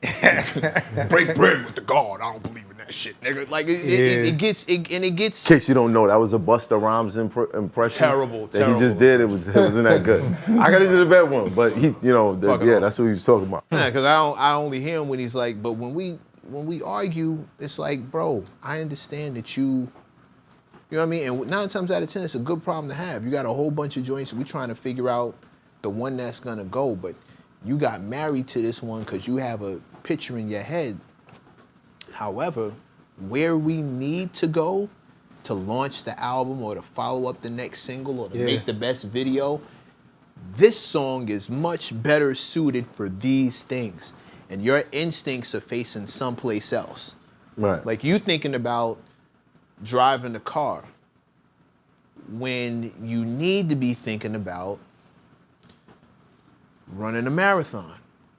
And the things you do to get ready to drive a car ain't the things you do to go running. You need a whole different outfit. You can't run in this shit. You can't drive in that shit. You know what I'm saying? But Right. we got to run, and you thinking about driving. This is perfect if we were driving. Yeah. Does that happen? No, all the time. For sure. Is Kendrick ever the one like, yo, I don't want to do this. Like, yo, this ain't the record I thought was. Or do y'all just trust him at this point? Like, nah, he got it. He know what he doing. It's both. You know what I mean? Like, the opinions are still highly respected. Right. So it's always conversation. Who It's has all- the most credibility As far as what? as far as like their opinion within the circle? I think everybody got pretty much even credibility. Okay. Like, we don't look at nobody as less than or more than. It's like we all the same. There's nobody like, yo, I picked all the number ones. Nah. Y'all need to listen to me from now on. No? Nah, we have a discussion. It's like majority rules. Mm. That's it. And we tried to stick with that. Mm. I mean, if somebody that's feels what's- strongly, though, you know what I mean, you hear them out Yeah. and go back and forth, you know what I mean, getting points across. Right. Then at the end of the day, it's like, all right, man, this is 4 people to 1. Like, you just gotta let it rock. I remember Method Man said, if the label allows you to pick the single, like, against what they pick, they're done with you. Like, See they that? just trying to get you out the way. I can see that, but we never experienced that because we had a different mentality going in. You know what I'm saying? Like I said, we had leverage in the beginning. Right. So the labels wasn't really involved until we turned in the album in, like, here, this is what we doing, this is the play, put the money behind it. So that's how I worked with us for the most part. Right. At this point, how involved is Dr. Dre in the projects that you guys drop now? Dre always come in and listen for sure and go through and he'll give his opinion on what it is. That's about the extent of it. Because it's like he said from the beginning, like he'll help when he can, if he see fit. If not, we can continue to do what y'all doing. Y'all know what y'all doing at this point. Yeah, okay. Yeah. So, How big was that moment when Snoop and Game crowned Kendrick on stage in front of everybody? That was a moment for sure. I think everybody was emotional at that point. did you know what was happening? Nah, that was impromptu. It was, yeah. You know what I mean? You gotta stand on stage, it's Snoop, it's Game, it's Corrupt. Then it's J-Rock there. Dr. Dre is in the audience. You know what I'm saying? This is Kendrick big show in LA. So like for Snoop to stop and say what he said, like that was, to me that marked the point, like all right, this is his now at this point. Like that was the literal passing of the torch. And with all of those guys, like, you know what I mean, Game rap, Corrupt rap, you know what I'm saying? Snoop was the guy. Right. So for them to all be in agreement and say, yeah, you the one, that was a special moment. Nobody woke up the next morning like, yo, nah, I was drunk, nigga. It's on, nigga. Next record, watch. I'm coming for you, nigga. Nah, that was a moment. It was like everything was building, like, and it all came to that point. You know what I'm saying? Where it was like the cap on everything for that time frame. Which album was that? That was, I don't know if Good Kid, Mad City was out yet, or maybe it just came out. I don't know. It was somewhere between Section 80 and Good Kid. Okay, but before Pimp. Yeah, for sure. Definitely. That was a moment. I kept thinking to myself, I've never seen anything like that happen before. Right. Because we from New York. Yeah. To me, like, that's the fairy tale moment of what hip hop was supposed to be. Yeah. That thing, like the older guys who was carrying it, passing it down to the next generation. Like a literal pass down, like here, this is yours now. It's yours. In front of everybody. Yeah, like that was Like dope. you can't debate this later. Right. We did it in front of everybody. It was, you know what I mean? it was like saying, this the guy. Like, that's it. Yeah, it's not like you in an interview like, yo, you know, I was in the studio with such and such. They said I got it. You're right. No, they showed the world. Like everyone, though, like all of them. There It it just is. shows you that for Snoop to do that, he was confident in what himself and what he built. You know what I mean? What he did, the way he paved. Right. It was like for him to do that just showed you know what I mean, a lot. Like a lot of people won't do that. They try to hold on until they can't hold on no more. Right. So it was much respect for that. Awesome. Did you think when Drake did that with J. Cole, was that a shot at Kendrick? We saw it at the concert. Oh, Jesus. I don't know, man. I don't know why, but I feel like it was. I don't know. What did he say? I don't remember what he said. When he was like, you know, people always argue, is it Cole, is it Drake, is it Kendrick? It's you. It's you. I just feel like I ain't see that I feel one. like low-key be doing shit. For the record, his Drake impression is better than my Busta impression. Dog for that. I'm just saying. you. It's you. You're number one. That's funny. Nah, I didn't see that one when he said that. Because he ain't ever Missed say who it. number 2 and number 3 was. You knew he wasn't number 3. Wait, so he was saying Cole was number one? Yeah, he said Cole was number 1. Okay. He was like, you're above me. You're number 1. So I'm like, oh, wait a minute. So that means... I mean, Kendrick number 3. Oh. I ain't see that. Wow. See that? Said, Doc, 2 days from now, 2 days from he now. gonna be in Kendrick's head talking about, so you know. I was on the My Expert Opinion show. It just be like little sneaky shots. Yeah, you nah, know what I'm it's saying? petty like that up there, bro. It's real This petty. nigga Math is laughing at you, right? Like, Yo, man, hey, man. But you know what, You Drake can clear it up if you want. Drake you know? is a competitor though.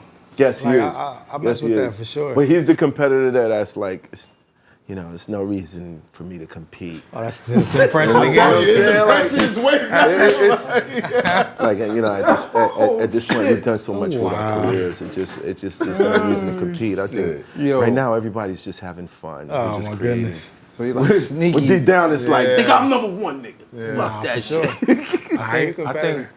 I think rappers go through spells where sometimes we feel like, I feel like I'm better than everybody on Tuesdays, Thursdays, and Sundays. But, you know, then on some days I watch some dope shit and I'll be like, these niggas, like I seen KRS-One the other night.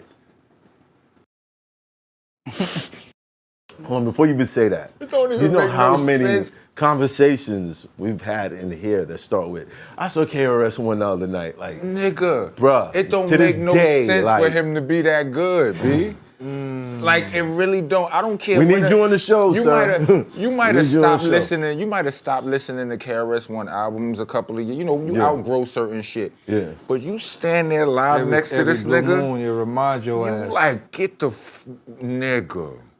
And then he then he throw Razzcazz on the mic, right? well, that's disrespectful. And then when Razzcazz get off the mic, Raz is like, my bad, I should have passed you. I'm like, listen, this ain't your show. You don't pass me his, you know what I'm saying, his equipment, right? It's all good. Right. But 10 seconds later, I ain't come with no raps. You understand what I'm saying? Like, yeah. I didn't come prepared. You know, you gotta run through some shit in your head. Yeah. Oh, Not yeah. him. That nigga freestyles for hours. Yeah, that's wild. And shit that sound like writtens too. Only reason you know it's a freestyle is because he talking about the shit going on. happening in the right room. there. Look. There are ridiculous. freaks of nature. Yeah, he's one of them. Like, and if you go back far enough, you can find that motivation that just powers everything. Like Clark Kent, his first time playing records for someone was for his grandmother. There was a record that she loved, and he used to get the record ready before she came in the house. As soon as she came in, she used to play it. That joy that he got from that fueled his whole existence. Yeah. So if you spin it back far enough, there's a moment like that Right. for all those people who operate like that. Yeah. That just, Yeah. KRS-One. and it's not about the money, it's not about Yeah. the fame, it's about that feeling that they're just addicted to getting. Right. This shit probably came from embarrassing other MCs. I don't know, but bro, that nigga's ridiculous. You go back far enough, it's just him embarrassing the shit out of And I somebody. think you right, though. 3 years ago on an August afternoon, I might have thought I was better than KRS-One.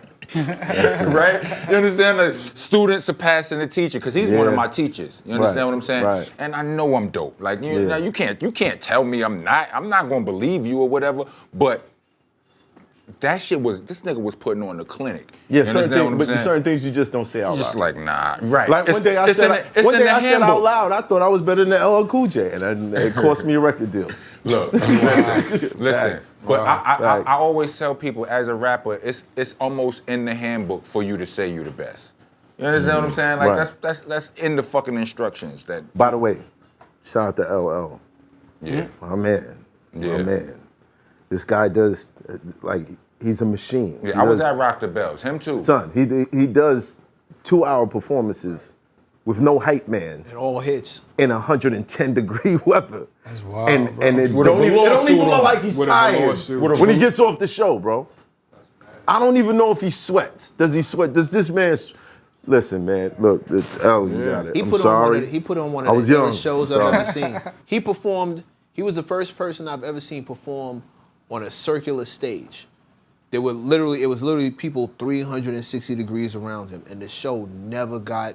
There were no slow moments, and he.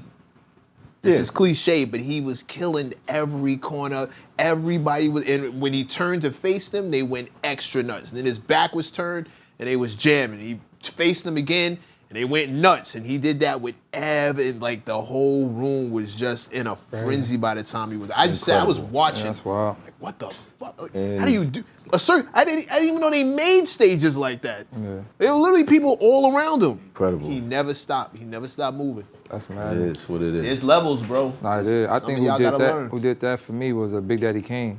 Ooh, I opened up for Kane. I think I was like 27. I was in mad basketball shape then, but I was tired by the end. I had a 20-minute set. I was kind of tired. Right. Yeah, like an hour and 20 set. Old nigga doing backflips and shit. I'm like, wait, what? full splits. Boom, boom, full Look. split. I'm saying, yo.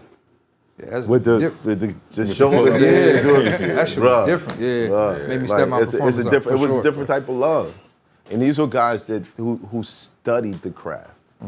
They studied it. Like Okay. there was a James Brown video somewhere in Big Daddy Kane's coming up that he was like, Then I think I heard him in an interview say that Dougie Fresh pulled his coat, like, yo, give need you a to- couple of, you know what I'm saying, here's and there's and make your shit better. yeah, And so on and so forth. Like, That's wild. that was before, like, you know, the hip hop culture became, I don't know, like around my generation. I'm probably, I know I'm older than you, I'm probably older than most of us in here. Like, the competition got so thick, like, we didn't have no mentors. Boot Camp Click had no mentors. It was just us. You understand? It wasn't no older, it wasn't no Rakim, no Kane, nobody giving me pointers, none of it. You understand? Everybody was on some we over here, y'all stay over there shit. Right. You know what I mean? So shit, that probably was the beginning of the change. It hasn't done well for us. You know what I'm saying? Like, we've lost elements by getting on that kind of shit. Because I told you the time I got cursed out by the dude who worked at Rolling Stone. He shitted on me. And I waved the hip hop banner everywhere I go, but he shitted on me. He was like, y'all let the inmates run the fucking asylum. You disrespect your legends, you send them overseas, y'all don't know the names of the people who opened the doors for you. What the fuck are you even doing over at hip hop? Like, my son knows the name of the drummer from the band that I grew up with. He knows the name of the guy who played the bass. He's got like, there's like 6-7 generations going back, and they draw from that when they make their shit today. My son is fucking brilliant. He was like, when's the last time Big Daddy Kane did he say Big Daddy Kane? No, he said, when's the last time Slick Rick even performed in the US? And I was like, fuck, he's shitting on me. And he was right. Yeah. He was right. We run our legends off, and then we complained. Like, Rock had the blueprint. All we had to do was do what they were doing. right. And we just allowed them to put our legends out the pasture. We start calling them shit like irrelevant. Yeah, that's why. Yeah, but fucking you know, corny. shit like that gets inserted into the mix. I feel like all of that shit is by design. The attack been on black people for so many years. Don't think that they ain't gonna look at our music and go, let's control that. You understand what I'm saying? I've said in here that it's on purpose. I told Q-Tip that shit that it's on purpose. Always. I gotta ask now, because you're bringing this up. Is there fear of a burnout? Like, because I noticed, like, you know, Kendrick, he drops albums years apart. What's the reason for that? That's only been the last couple of albums, if you really look back. Right. Well, what brought about the change? One, the pandemic. That played a huge part in it. Right. I was sitting down for 2 years. Outside of that, artists go through changes, and you know what I mean, they grow and they see different things, like bring new elements to their life. They have kids and the whole thing, so you kind of reassessing everything. You know what I mean? So I had 2 albums during the pandemic and he scrapped it. yeah, I mean that's always the case though. This album process, you go through 3 or 4 versions of it before you get the final Actual joint. version. Yeah, but it's not like a thing that's on purpose. Like, I'm not saying I'm gonna sit out for this amount of time. Like, life happens. Right. So you just move accordingly. You know what I mean? Just mad he found time to do pull-ups in New York and not come here. Like, that shit. was like, why is he? Yeah. I heard Nipsey say something real dope one time along the lines of the timing in between albums. Like I think one of those interviews gave him like underachiever of one of those magazines called him underachiever of the year. This was before, it was a while back. And his response was like, nigga, like if you knew where I live, you would understand it's a miracle that I put one mixtape out, nigga. You know what the fuck going on out here? Like this shit ain't set up for us with no fucking favors and no, I gotta do this shit in between real life. And real life in LA ain't no fucking game. You understand what I'm saying? And so on and so forth. It's like, they said a fucking mouthful right there. Like, you know what I mean? Sometimes you can't, nigga. You gotta fucking live the rest of your life. Yeah. Parents, kids, rent, bill and shit. You sit in the fucking studio for 20 nights straight. You can't do that. Right. On the flip side of that, though, I respect the fans that demand it, because it's obvious something was said that touched their lives to where they want it this bad. Right. I mean, it could go overboard with certain people, but at the end of the day, you know that's the motivation. Like something was said that impacted them. Right. Like you could say some stuff and it don't touch nobody. Right. There's no demand. Right. So you gotta, you know what I mean, consider it both ways for sure. All right. So in the case of SZA, she's blamed you and the label for her project not coming out. Yeah. He said, yeah. Laughing already. Yeah. You know what? It's like I said in another interview that I did, but you gotta understand the context, and you have to know the person. You have to know how something was said, if it was lighthearted, if it was serious, like what it was. Right. You know what I mean? Like if she's responding to somebody and say, you gotta ask Punch, you could take that a gang of different ways based on your disposition. Right. You know what I mean? You could take that as his beef or his issues. Right. I don't know what's going on. You gotta ask him. Like it's a lot to it. And then you only get so many characters when you tweeting, and people will get a whole story and run with it. But like, what I always like to ask is, what do I gain from not putting the album out? Well, could there be a reason? What? Because you're not telling. You know, what is it? How did she mean it? And is there a reason that, like, what's the reason that it hasn't come out? Remember, one of the main things that kicked this off, right? I was dropping the Hit Different record. You know what I mean? And I like that record. Ty Dolla $ign was on the hook. But Ty had just dropped his single. So they called and asked, could we wait for a week just to give him some run on what he was doing before we put ours out? Right. So I'm like, all right, yeah, we can do that.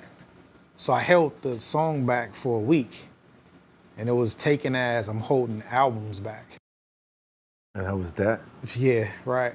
So it go from there and it snowballs. Right. So the fans see it and they only see this small print. And it's like, oh, he holding albums back, this and that. Did you tell her you were gonna do that? Yeah, for sure. Oh, so she knew. She knew why you didn't. Yeah, for sure. Oh.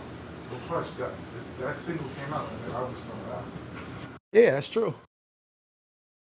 Take time to make an album. You heard what my man just said when he was quoting Nip.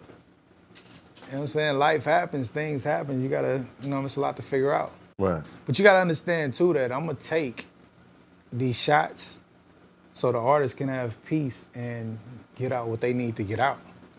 You know what I'm saying? I'm not. Read between the lines. No, You got not to even. read between the lines. It's just like I'm not one quick. You just said you the bulletproof vest, bro. That's what I'm supposed to do. Word. Okay, You know what I mean? For sure. Right. Take the But it's shot. like, you know, I'm not quick to put out fires. You know what I'm saying? I'm not jumping and say, no, this is not this is not that. Like, talk.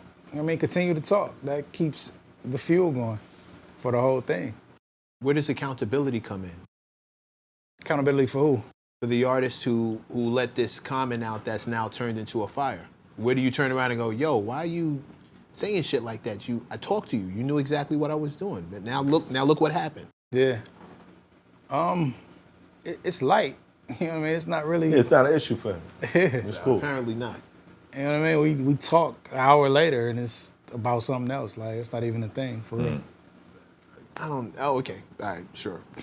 Just saying. I mean, like, yo, why would you even say that? Now people and your album's not ready. To me, it just still adds to the conversation of the album. I mean, no, you know how to Yeah. make it work, so it's not an issue for you. Yeah, But at for the sure. same time, if this is not Punch, who knows what he's doing, Yeah. you running around talking about you sparking these rumors that I'm holding back your shit. Like, yo, what My are you album doing? ain't out because of MECC. Just letting him know. You know? Ask him. Yeah, it's not ready Harass yet. this guy.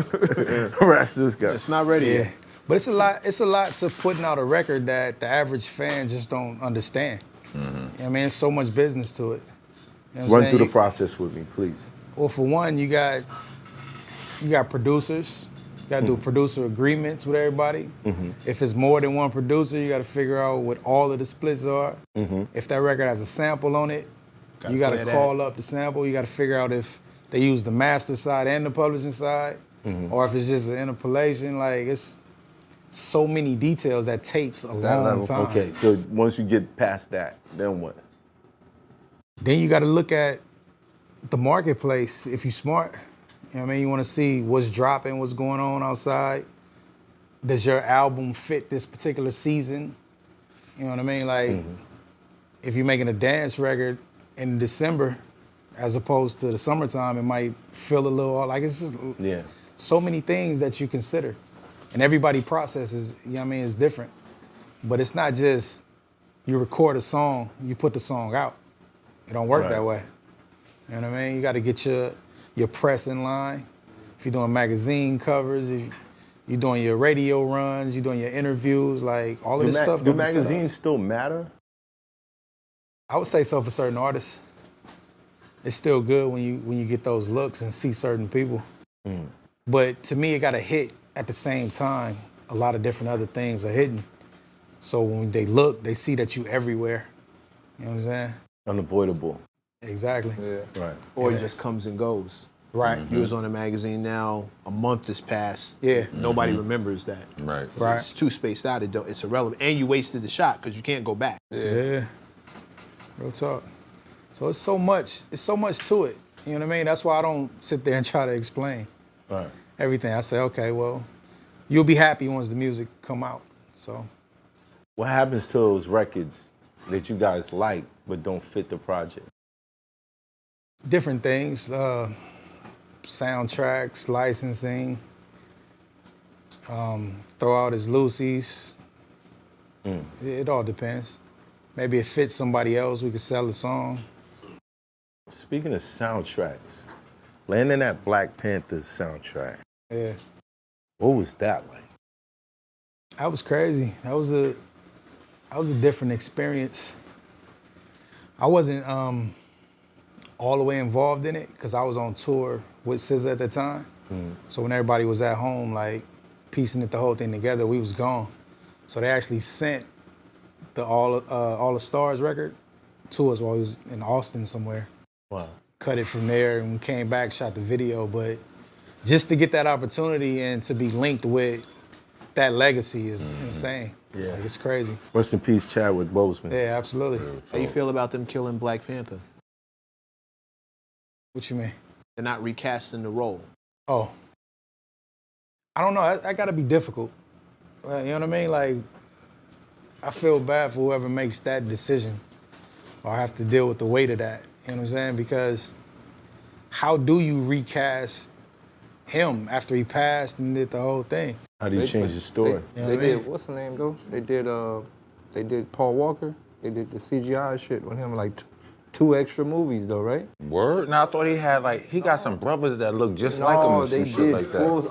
I do video. They did full CGI though. Yeah, but they use his brother's body. Like his brother was in the scenes, and then they just, because it's less CGI. But I think though with that, it's the We just legacy seen- of that is way bigger than We just seen Nip and OJ face on Kendrick face, my nigga. I'm not. Yeah, that's right. Yeah. Didn't That's it? damn sure did. I don't know if you want to play with the legacy though. I of feel, what I that feel meant. like the Chadwick Boseman, like it's a personal thing, like the representation of him. You know, Black Panther, he was not just a Black Panther, the movie, but the black man, the activists, all of the dope shit. Like the people loved. I think it's emotional for the people involved. It's like me replacing Ruck and Helter Skelter. I would never do that. Right. You understand what I'm saying? Yeah. Even like a little personal story with that. I took my son to see. It was one of the Avengers movies, and you know Chad was there.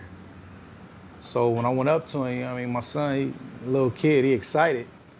So he seen him, and Don Cheadle like came over to me, like, yo, he met Chad yet? I'm like, nah, I ain't want to disturb him. He over there looked like he doing his stuff. Like he had, you know, white people around him, look business and the whole thing. Yeah. So Don went up and whispered in his ear, and Chad looked up and he seen my son, left them and came right over. You know what I'm saying? Took the picture with him, did the whole thing. Like, because I think he realized what that meant or would mean to him growing up with that type of, you know what I mean, representation. Yeah. So to me, like, it's more legacy involved in trying to recast this movie. Right. You know what I mean?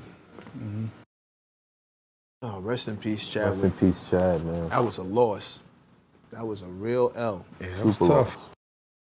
I see the point as far as recasting the film itself, though. I understand.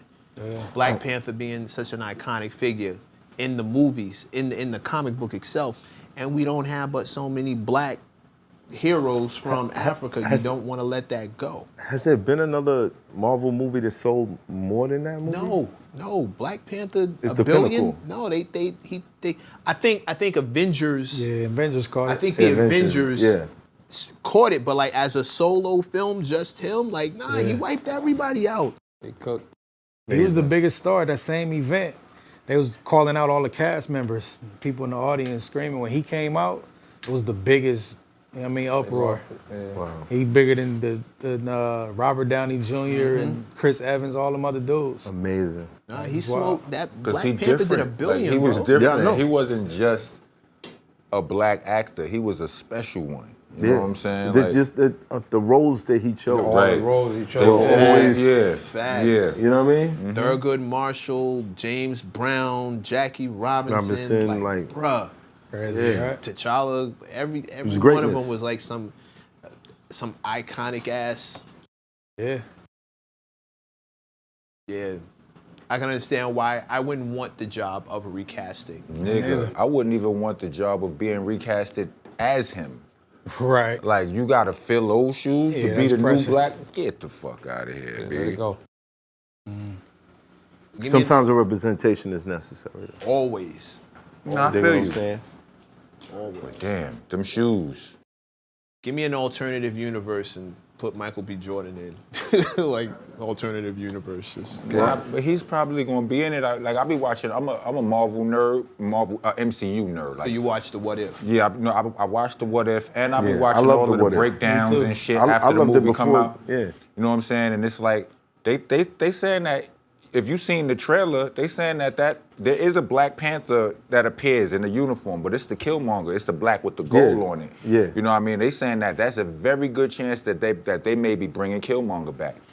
Then Like, that that's would not be an Shuri alternate as universe because there's an alternate universe where Killmonger is the Black Panther. Nah, but what they No.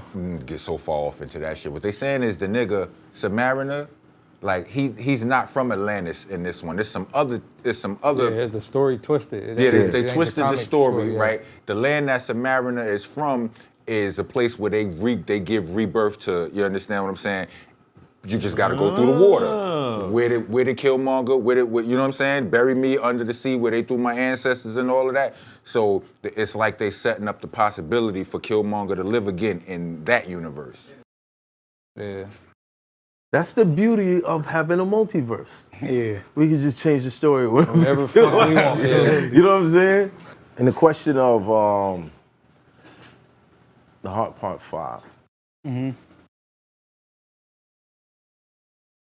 I know it was very controversial when you came up with the concept of the switching faces. What was behind that? What was the deeper meaning to that? Well, first, this was his last album with TDE. So I didn't play a part in nothing he did for this album. At all? Not really. I mean, outside of early conversations, but I wanted to observe everything as a fan. You know what I mean? So I got it at the same time, really, as everybody else. Right. You know what I mean? And my thoughts were he was just continuing the legacy of the heart, to where he just spilling his guts about everything that's transpired since the last time you heard from him. Right. So that's what the whole Heart series was about, and that's what part 5 continued on. Okay. Was there 2 parts to that video or no? Or do you know? Nah, it was just one as far as I know. Because I could tell at a certain point when he started rapping from Nipsey's perspective, Yeah. it would have been airy for him to switch face at that point. Mm-hmm. So it switched later. Did you notice that? Yeah. Yeah, for sure. Yeah, he's super intentional about everything he do. Like, everything has meaning and particular reason. Like, if you look, the faces was changing on certain words or after certain sentences. Right. Like, all of those was done for a particular reason. I mean, he's super thoughtful. That's how he always been. Did you have to get clearance for any of that? Do you know? I don't know. I ain't doing none of that. Wow. What was his relationship like with Nipsey? Did y'all? You know, we all came up together, Same like time, Nip camp and our camp. Like, even early on, we was out here doing, I mean, the freestyle circuits. Back when he was rolling with Cinematic, Yeah, Shite, around that Johnny time. Shite. Right. You know? So we'll be passing them. We'll be doing K Slay or Sway or whoever, Nip being there before us. And there was times where we, you know what I mean, was in there together and they all rapping together. So we all came up in that same frame. So they had a great relationship. They understood each other's struggle, hustle, the whole thing. And even Game, he took us on tour. He took us and took Nip. Was that around when Bullets Ain't Got No Names? Was Yep. it? That's my joint. Yeah, around that time. That's But yeah, they had a great 08, relationship. 2010. So when he didn't resign, what was that like? It was a feeling of accomplishment, really. You know what I mean? Like, Really? yeah, he been with TDE for 17 years. So it's like we set out to do everything and we did it. Right. You know what I mean? So it's like, what's the next steps at this point? You know what I'm saying? He's a grown man now. He started when he was a young boy. So now, you know, you want to own your own situations. You want to make all your own moves and do your own thing. Like, that's the purpose of what we built. So I take it as a sense of accomplishment for sure. The other way to look at it is if it ain't broke, don't fix it. You have been able to do all these amazing, fantastic, monumental, history-making moments together. Yeah. With this team, specifically. Yes, exactly. Yeah, I mean, that's a business way to look at it for sure. But when you're an innovator, you want to try new things. You know what I mean? You want to expand, you want to grow further than what you did already. You know what I mean? In business, of course, you want to keep repeating the same success. That's smart business. But Kendrick is an artist, like an artist. So, you know, it's time to expand. Does he need business people around him, though? I've noticed when certain people, certain artists, creatives you already nodding your head yes, when they get in that mode and they forget that Business has to be conducted. Absolutely. I mean, I agree, because when his whole run with us, he didn't have to worry about none of that other stuff. He could focus completely on, you know what I mean, what the art was and what he wanted to which do. is what a good team provides for a good artist. Exactly. That's why he's able to do 12-minute songs on his first album. And the first single will be about alcoholism. You know what I mean? He could do non-traditional stuff because he could focus on his art. But I mean, but as now, you know what I mean, he want to take his shot at, you know what I mean, doing other things. So more power to him, for sure. Was it heartbreaking to know that it was coming to? It wasn't heartbreaking at all. It was almost like just a celebration. You know what I mean? Like, hey, we did good. Like a graduation? Yeah, for sure. God damn. That's wild dope right there. I just gotta say that. Like, I gotta Like, say, I don't hear. We don't hear this shit. You're not going to We hear don't that. hear this like coming out of like, you know what I mean? Like, Nah, for sure. it don't be like that. I think that's the issue with us. You know what I mean? Like, We always made think you, it's nigga. an issue when, you know what I mean? But in fairness, y'all put 17 years in, so there's a comfortability and accomplishment. Movies, Grammys. Yeah. Y'all done seen families be birthed. It'd be a little bit different if y'all get in that stride and then it cuts and you're like, Yeah. motherfucker, let's get some chips out of here before we bounce. Yeah. Right. You know, and I just gotta give you your flowers because earlier you was talking about having foresight. Yeah. I remember years ago you and I had a convo and you said something to me, like I think 2010, this is when, and you was like, this internet shift's gonna shift. Even how interviews are being conducted. I was like, this was 2010. I'm like, what are you talking about? He said, I'm out of here. And I know it was a bad shift for about 3-4 years, man. Yeah. What was the convo like when he said, I'm not, like, I'm still so curious as to how that not final conversation, it's not like you beefing, which is a great thing. But did you know it was coming? Kind of felt it a little bit. It's like, where else do you go?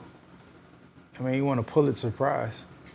It's like, Yeah, like, got all the Grammys, he sold big, tours sold out across the globe. Like, where else do you go after that? I respect that. Yeah. I respect that. That's genuine love. Would you look at it like let's say school, like you got tiers in school, middle school, high school, whatever. Would you look at this as like a college, like y'all run from like elementary, then he went through college? Would you look at this like he graduated college? Like you can't hold him in college. Like he graduated. Right. He passed all the tests, A's or whatever. Now it's like what you gonna do after college, right? Nah, for sure. I mean, it's just more so the next stage. You know what I'm saying? It's not about going up in level per se, but it's just about the next step in your process, of what it is. You know what I mean? But he could leave and open up a lab, or in that analogy, he could come back and be a professor, which is what I think most of us kind of pictured him doing. Yeah. Like you have a team that, do you specifically, because y'all, 17 years, do you worry about him out on his own? What kind of team will be around him now? Like, you've been guarding that gate for so long, and you've been the bulletproof vest for so long, and you've made sure the I's were dotted and the T's were crossed all this time, and now here he is out on his own. Do you worry that, dude, you still need this other kind of structure? Maybe you don't even know how difficult this part is because we've always held it down for you. Yeah. I mean, yes and no. You know what I mean? You just care about him genuinely as a person. Right. You know what I'm saying? Which would Because of fuel all these what we other did. thoughts. Yeah. But using the analogy of like if you got kids, at some point they gotta go outside. You know what I mean? You can't walk with them everywhere they go. They gotta go out and gather their own experiences, and even if they fall on their head, they gotta fall on their head, get up and learn from that and keep moving. So, you concerned always, but it's still like, I'm proud of you, bro. Do what you do. You know what I'm saying? If you need something, you know what I mean? The phone is open, whatever. So Coming from the business perspective, I love all that beauty that you guys are talking about. And I care about people and anyone that would be in contract to me. But loyalty for me means everything. Yeah. To me, we grow stronger together.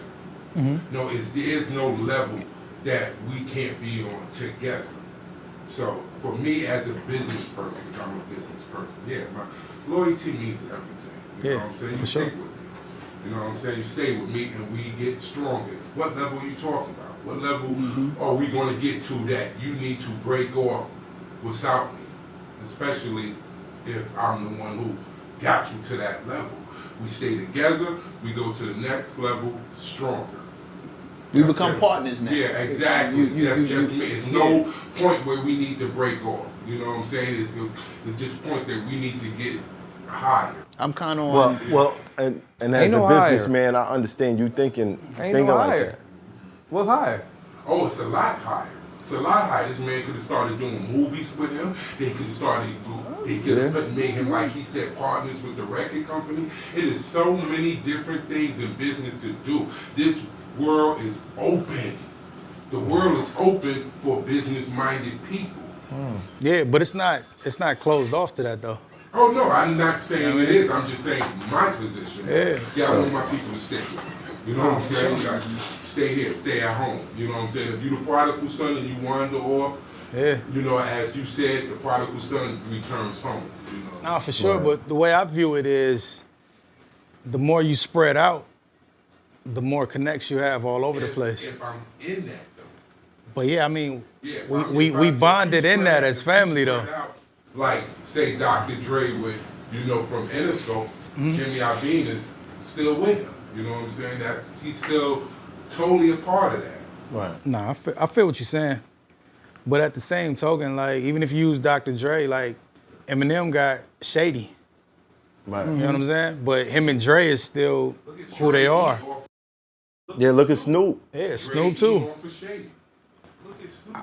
Snoop is complete. Dre, I don't know how Dre did his business, but I think he still should be eating off Snoop too, because he made those beats and all of that stuff like that. That don't go away. Those records, Corona deals.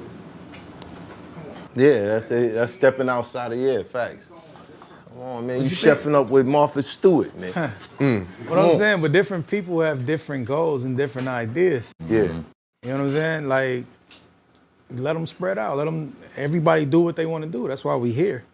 You know what would concern me, to be honest? And I dig everything you're saying. I also see exactly where BIGGA's coming from. What I think, I'll say this on the record, I think Kendrick has had one of the most successful consecutive album runs in the business. As far as like the artistic level, I think every album that's come out, he's had one of the more consistent group of albums that. Yeah. If I was sitting in your chair, my only concern wouldn't necessarily be not being a part of the next run, but the run being messed up based on something that I could have stopped had I been there. Feel you? That would be my only thing would be, fuck, he's about to drop this other album. I'm nowhere in sight. I wonder if he remembered to call such and such. Do you have somebody around you who does such and such? I know how this nigga gets when he's running around the house just mumbling. He's gonna forget about blah, blah, blah, blah, blah. This next album's gonna be a shit show because he ain't got somebody to do this, and this. I'm gathering from the conversation that we got that love is too strong for that. Yeah. Nah, for sure. You know what I mean? No, but what he's saying right now is, it sounds to me like parental instinct, you know, like similar to that parental instinct. Like, you send your seed out, or your little man, your little brother, your little whatever, you send him out there on his own, and you ain't out there holding him down the way you hold him down, you gonna worry about him a little bit. No, that's true, but I've read plenty of books that suggest if you want to live to your full potential, you have to walk it as if your parents don't exist. Yeah, but you had to get that in the book. I'm saying, and that should make a lot of sense. For me, no, I'm not. When I look at my siblings that grew up with my dad, look, who I am, I'm not challenging what you're saying. I'm just saying there's a difference. That's not common You dig knowledge. what I'm saying? You know what I mean? That's not common knowledge. We used to caring for our loved ones a certain way. Yeah. You know what I mean? Like when you said what you earlier, I'm thinking, I was about to ask you, do you have kids? I know son got kids, but like you want to let them go, but I'm having trouble. Like my daughter 8, I don't want her going outside by herself for shit. You understand what I'm saying? Like she lives in Arizona. I got her out here right now, and I got her with me in Long Island. I don't got her with me at my Brownsville crib. Like, you can go through there and see, my Bed-Stuy crib. You can go through, see Bed-Stuy in Brownsville, but I don't want you staying there. Right. You understand what I'm saying? Right. It's like, I know what that shit is. It's rough out there. Well, luckily, we're not talking about kids. We're talking about an artist. Right. But what I'm saying is, I understand what he's saying. It's like, you like, Yeah. my little homie out there. I'm sure they're going to go through the motions. You know what I mean? Yeah. I got artists I'm dealing with like that right now. And I know how talented they are, but I'm just, oh God, yo, bro, call me if something happened. If you gotta go do this other, yo, bro, just call me. I don't care what time it is. You got a question, you thinking about this.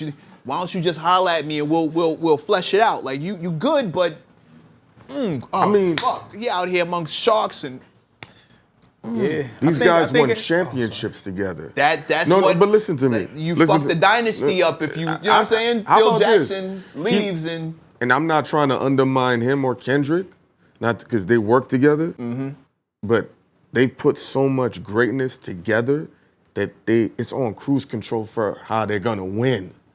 So he has elements of what he's gonna put into DAYLYT. Kendrick, that's 17 years. He know how he records this. It's a autopilot.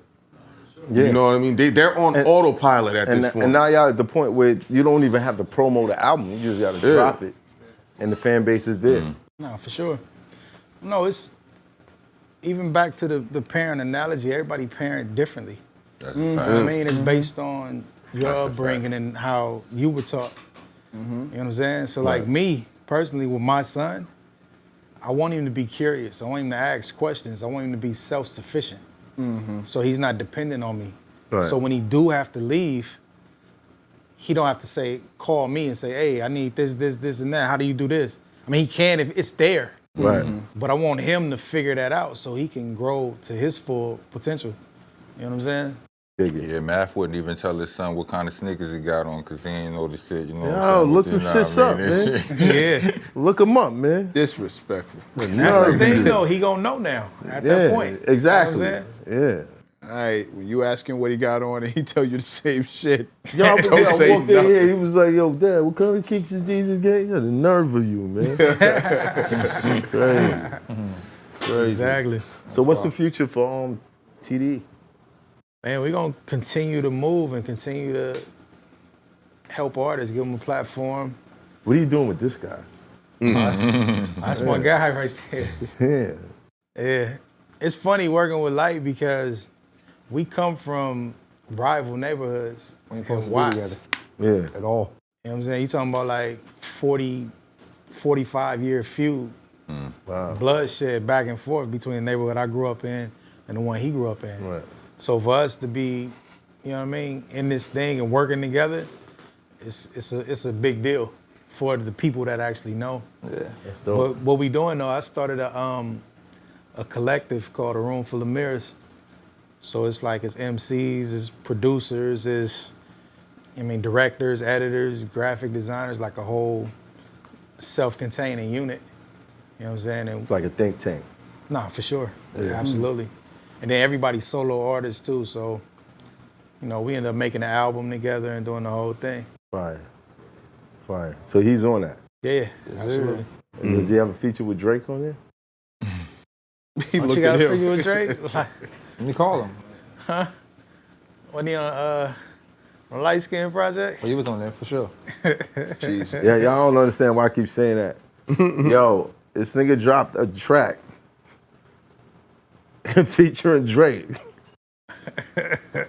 Went up too. And it went up. It went up. But it's not Drake. Yo, boom, right? So like Meek and Drake going at it.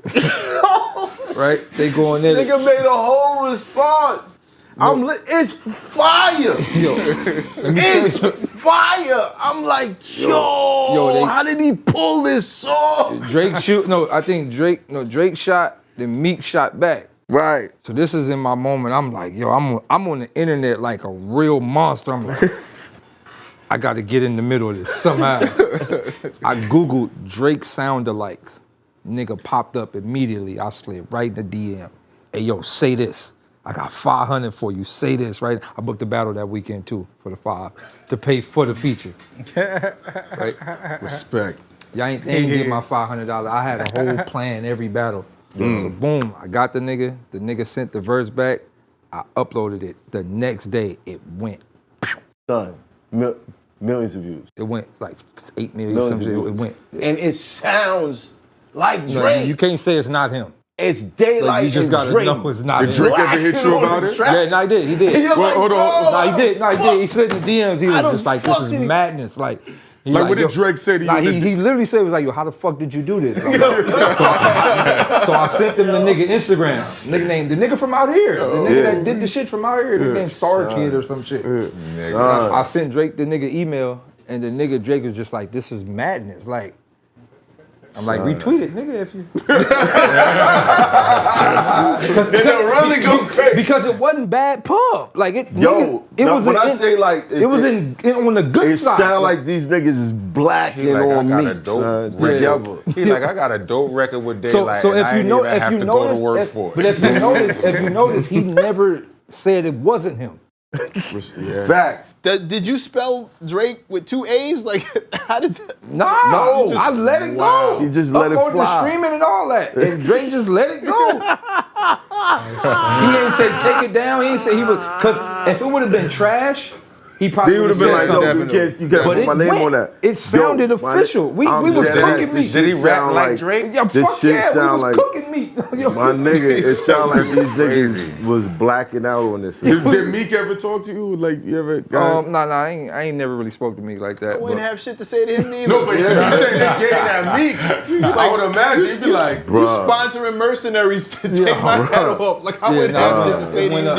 neither. That shit is wild. It most definitely Yo, went up. that's That shit one was of hilarious. that's one of the best hip hop stories I heard. No, this is one of the... You never heard this shit? Hell no. It went up, bro. Son, I that ain't shit, gonna- the beat is hard. It's like my biggest Like record. the It's my biggest everything record. about it. Nigga, I thought the nigga, yo, my Yo, nigga, my phone was off when the I seen this shit, hook, I said, they like Drake.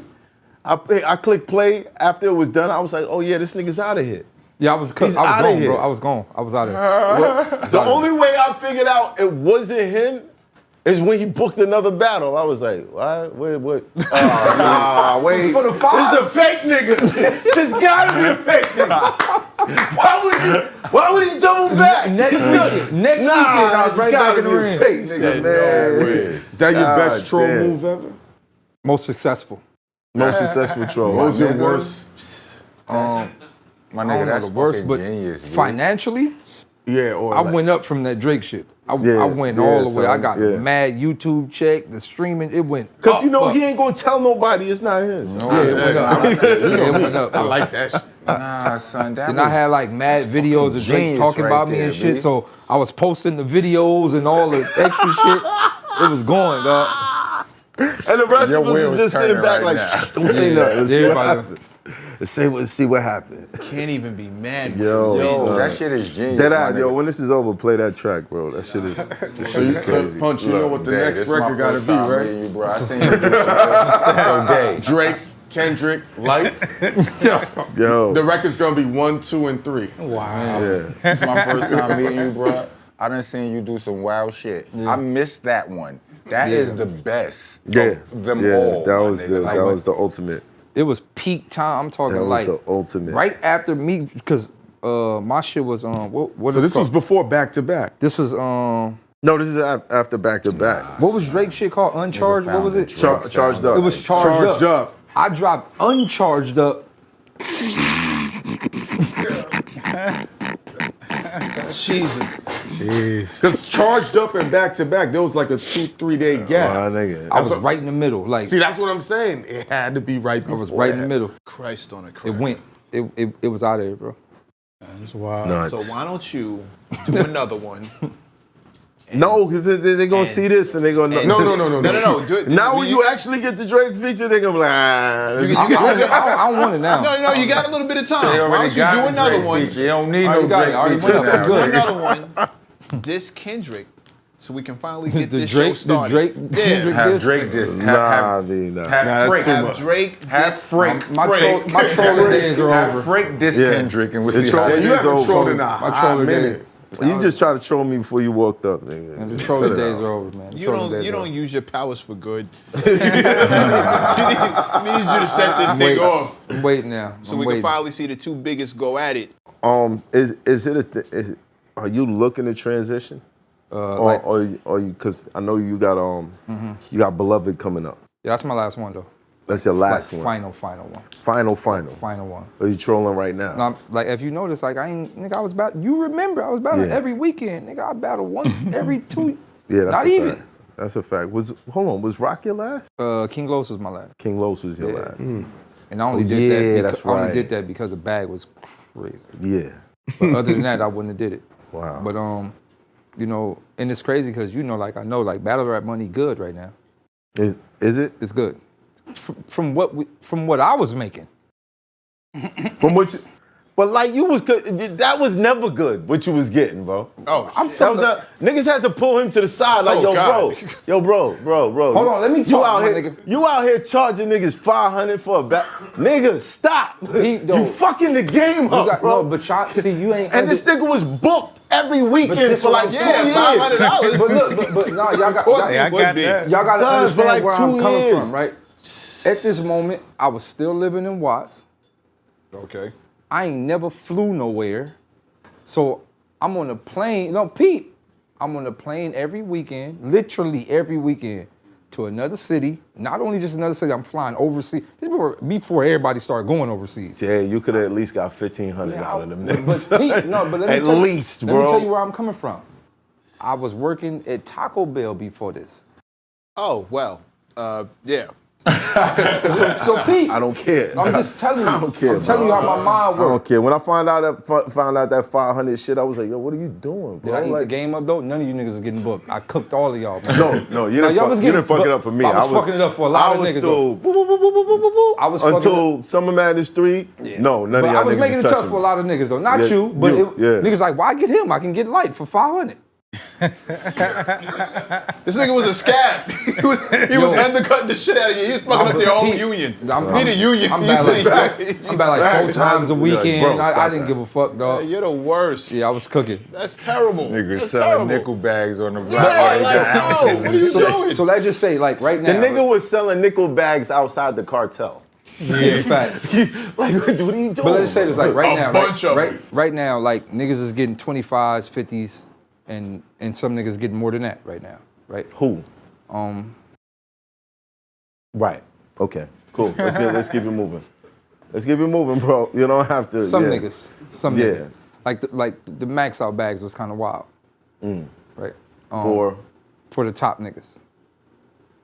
yeah, I give you that. Yeah. I give you that. You know, then we start talking pay-per-view splits and all type of other stuff. It was a different ball game, which I didn't know about back then. But you know, Right. as I gained understanding my worth, and thanks to this guy, kind of helped me appreciate my worth. Right. Shit got different. Right. You know what I mean? So What was it that he told you to it's like understand your worth. Like same shit you used to tell me. You know, same shit. But you know, I had a different mindset. I'm like, nigga, I could go spit 1 round, 3 rounds of bullshit, get my 500, I'm back to the house. I was thinking different then. I wasn't really thinking about legacy. Like, I wasn't thinking about my legacy. And I tell you all the time, and I've said this numerous times, like that conversation we had outside of Total Slaughter, like that changed that was like my career was like this. It was like a drunk driver. That one was like, oh, sober up. I like sobered up from that I was day. just shocked that nobody around you, and there was so many people around you, Yeah. never told you that. Did they know Yeah. what you were getting? What as far as what? Did they know to pull you? Did they know that you were only charging? Nah, it was more than that. Yeah. I told the nigga like, yo, bro, like you could really be one of the greatest. No, it was wild. We had a long ass talk outside. Word. No, but I mean other people other than him. Nah. Did anybody try? Bro, Nobody said there's too nothing? many haters in battle rap. Nobody doing that. Ain't nobody And doing people that. were man. afraid of you. Not Yeah. like, because, no, not afraid in that sense. It's, you know, sometimes people like, what to make of him? What's his vibe? What is his energy? Yeah. That's, And I'm that's like, the sense I was and thinking I'm of. like, but he a cool motherfucker. And Yeah. if you talk to him within the first 90 seconds, you know this is a supremely intelligent person. Yeah. I've Let's had get to it rocking. I've had to turn your battles off when I've seen you do certain shit. I can't watch that anymore. Perfect. As soon as you, It's only two see, battles I can't watch. But it was I like this. It is was like this, right? Like, Jeez. I didn't start like that. You know what I'm saying? Like, I didn't start with the shenanigans, right? It was until certain niggas started talking about numbers. Like, it wasn't about skill, it wasn't about nothing. It just, nigga, I got more views than you. Yeah, I understand but that's what I'm why saying. you did it. But that's where for me, like I had to be like, all right, it's time to check out, cause that's, you know, niggas just on corny time. Like, you know what I'm saying? It started becoming the kids that come outside and be like, oh, my bike is better than yours or whatever. Yeah, so like, what, can nigga, you wheelie? can't ride. Can you bunny You hop? can't fucking ride. No, though. you just got Right. a You shiny can't bike. you can't do no tricks. Yeah. You just got a nice bike. you got a Okay, mongoose with whatever. the pegs and You know what I mean? the dope wheels. So it was at that moment. I remember we was in the middle was, in the projects, me and my guys and whatnot, and they like, Dave, man, like, you know, you got to get on URL, you got to get in the mix, like. And I'm like, my nigga, it's so many politics. Norris want me to do this. He want me to PG. I'm my nigga. I got a whole coast behind me. I'm not starting from the bottom. So I'm like, nigga, we got to get these numbers up. So the nigga like, what you gonna do? And I'm like, I'm gonna take one for the team, dog. I know this goes against everything we stand for. I got to take one for the team. Somebody got to do it. Right. Fuck it. Fuck it. Hood card. Revolt. Hood card. Fuck it. But it's crazy though, because like all the stuff I did, face tattoo, all the stuff, it was taboo. Like even all the Diddy shit, it was all taboo. Look at the world now. Everybody tattooed. You can't even say nothing about gay people now. Right.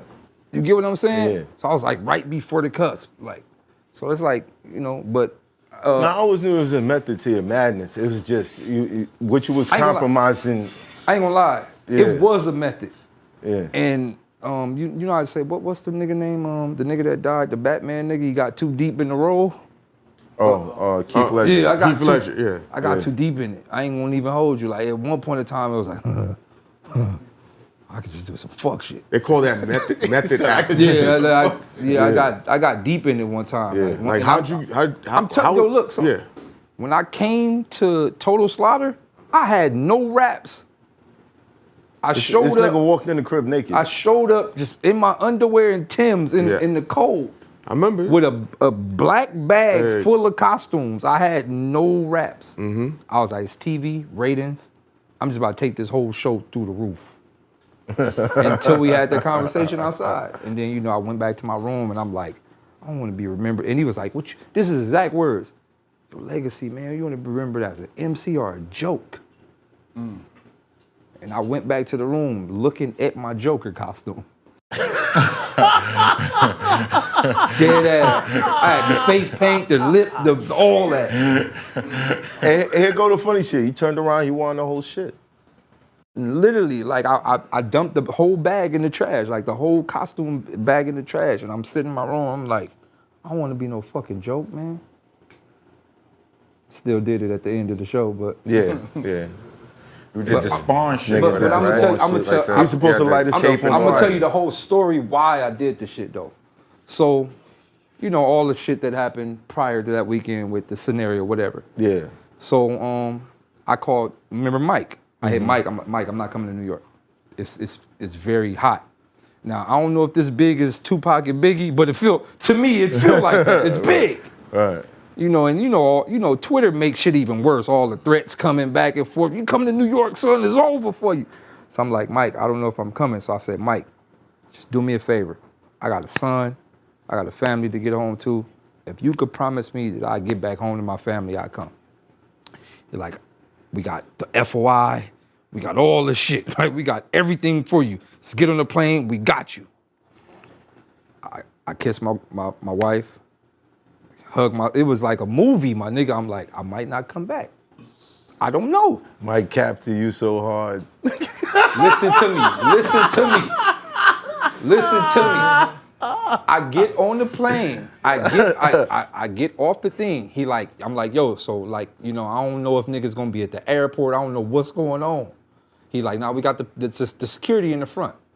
I get to the front, 5'2" Indian nigga with a DAYLYT sign. I am Lil Security.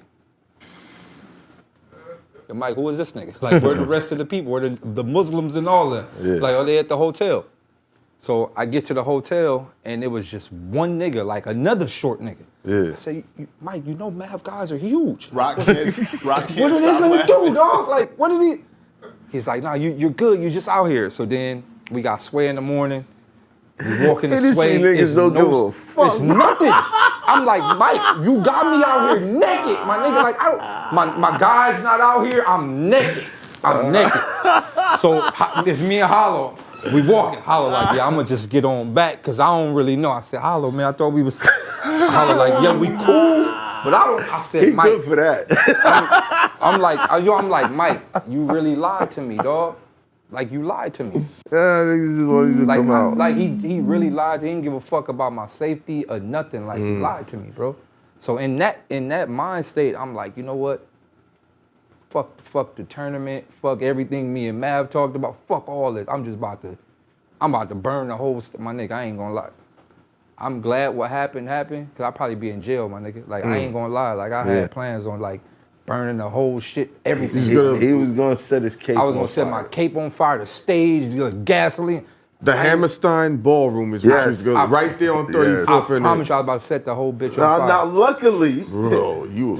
Dead ass. luckily, I know you. Hand saw his man. Yeah, my man had the pressed lighter him. on the side. And pressed him, and his man My went man through the dipped. back door. But I was supposed to set the whole stage on fire. They had And the his man had the lighter fluid. Yeah, it was ugly, dog. So hands ran down on the lighter fluid guy. Fluid And the guy, lighter and he fluid guy ran got out. out there. So when y'all see me rolling on the ground, that was just improv. I'm like, I got an improv. Like, yeah, it was supposed to get wild, This dog. nigga's crazy, man. Yeah, but everything played out how it played out. Yeah. Let me tell you what was crazy about that battle. You mean something else? Did you actually take a shit on stage? No. No. It was I like, remember people saying that. That's not a no. No, but that battle, because of how that building was set up, where you stood in that building, you couldn't hear anybody rap. So if I stood right here, I couldn't hear you. But if I walked over here, I could hear it, the way the acoustics were. was wild. Yeah, so people were like, why you cheering? I ain't hear nothing. And everybody had to keep walking around the building. They didn't test it. They didn't test nothing. So when it was Joe and Hollow, Joe's like, I'm saying hot shit, Joe Button. And people had to keep walking around to hear Yeah, it. it was they Yeah, that was a different they ain't time. give a fuck about, and it was a lot of things like, you know, how they pitched it to us. Nigga, the tickets were on Groupon for $10. But I'm just saying, it was a lot of things like. Yeah. I think at that moment I was still learning my worth too. So Fuck. at the end of the whole show, I'm like, this show, they didn't give a fuck about us. This was for Joe and Hollow. Not even, I wouldn't even say just for Joe and Hollow, because even that shit wasn't the best setup. Yeah.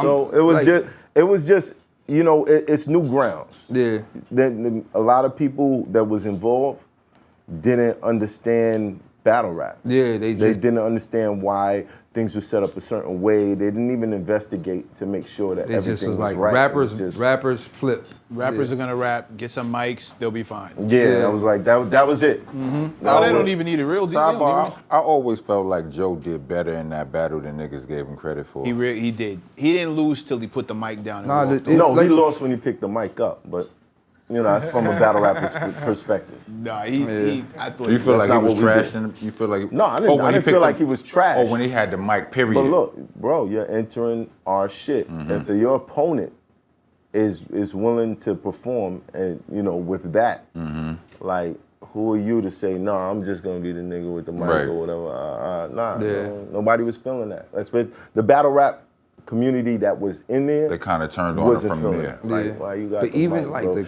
and then you spitting it like we don't understand, nigga. You know the type of shit that we get like that. Now I feel like he Like- did. I feel like he did spit at least 1 or 2 bars. No, he did. That went over niggas' heads. I'm saying. No, But no, I'm gonna say this. No. I could say this, cause I don't know if y'all really got to look at the crowd.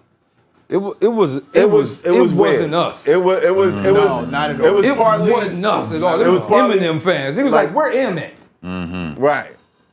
Because when Dying Hippopotamus flew, that's when I was like, where the fuck am I at? Yeah, Like, no, we look, would boo this shit. I'm keeping it real. Like, But okay, I That love was that whatever. night. Oh, because you know when I had the costume on, I walk straight to the edge of the stage, and I'm like, I don't see NHB. You know, I don't see. You know, we Yeah, know I'm not our gonna say no names, but we know our crowd. You know what I mean? A nigga said, you more hypocritical than a dying hippopotamus. And that flew. The crowd went crazy. I said, oh shit, where the fuck am I at? This ain't.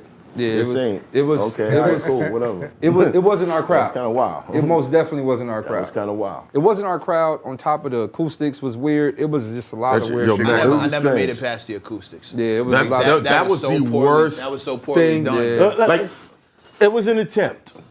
It was an attempt. Yeah, but it was poor. They didn't. All you have to do to get anything off is get people who are experienced in that lane, swallow your pride, ask people who know better. They didn't want to give him the credit. No, Yeah. people don't do that. I realize that. I like, do that's that not, all the time. I just said suggested it Remy's to him probably the only when it one came to Kendrick. That really. Like, that really acts like, yo, what should I do? How should I do Like, this she's right? the only one. I don't even think it's battle rap. I think it's anything at all. Swallow your pride and get the people who know in the room. Go get the connoisseurs and bring them in the room. Yeah. Especially if you got the budget. Go get the people who know better. It makes for a better product. It's a funny culture, man. Yeah, it's funny. culture. But stepping outside of that, Yeah. you know, with TDE, what's the goal here? Well, to me, what attracted me to his talent was he did a project with Ichiban Don called Let There Be Light. I'm listening to the records. He's putting these records together. You know what I mean? Battle rappers have a notorious reputation for not knowing how to make songs. With the exception of some of us. With the That Funk Master exception of Flex quite a drops few. bombs on their records. Right. But in That ain't general, take though, long at that's all. kind of the stigma. Right. But I was listening to the way he was putting these songs together, like his vocal inflections to how the choruses were stacked and the whole thing. I'm like, yo, this is crazy. You know what I mean? So I hit Will and asking him questions about him and end up connecting, going to the studio. And it's been, you know what I mean, straight ahead ever since. This dude is a machine, though, in the studio, the way he write. Because you know, like seen nothing like it. where we come from, the space we've came from, we've been writing 42s, 60s. Right. You might get lucky and get an 80 out of me if it's one of those battles. Facts. And we And writing it's flying. We writing triples, doubles, back to back. Entendres, for 10 years layers, straight. all types So of shit. when we get in the studio space and I gotta do an 8, Right. I gotta do it. and it ain't, and I don't 16, got. and I don't have to make I every don't- line a punchline. It's just What? I was walking to the store. I seen your girl. We hugged. We kissed.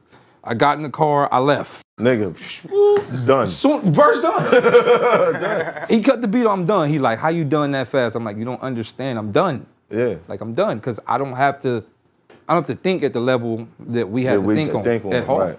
So the verse is done. So, but yeah, it's been an amazing experience, man. Just like I said, I was ripping and running so much earlier in my career.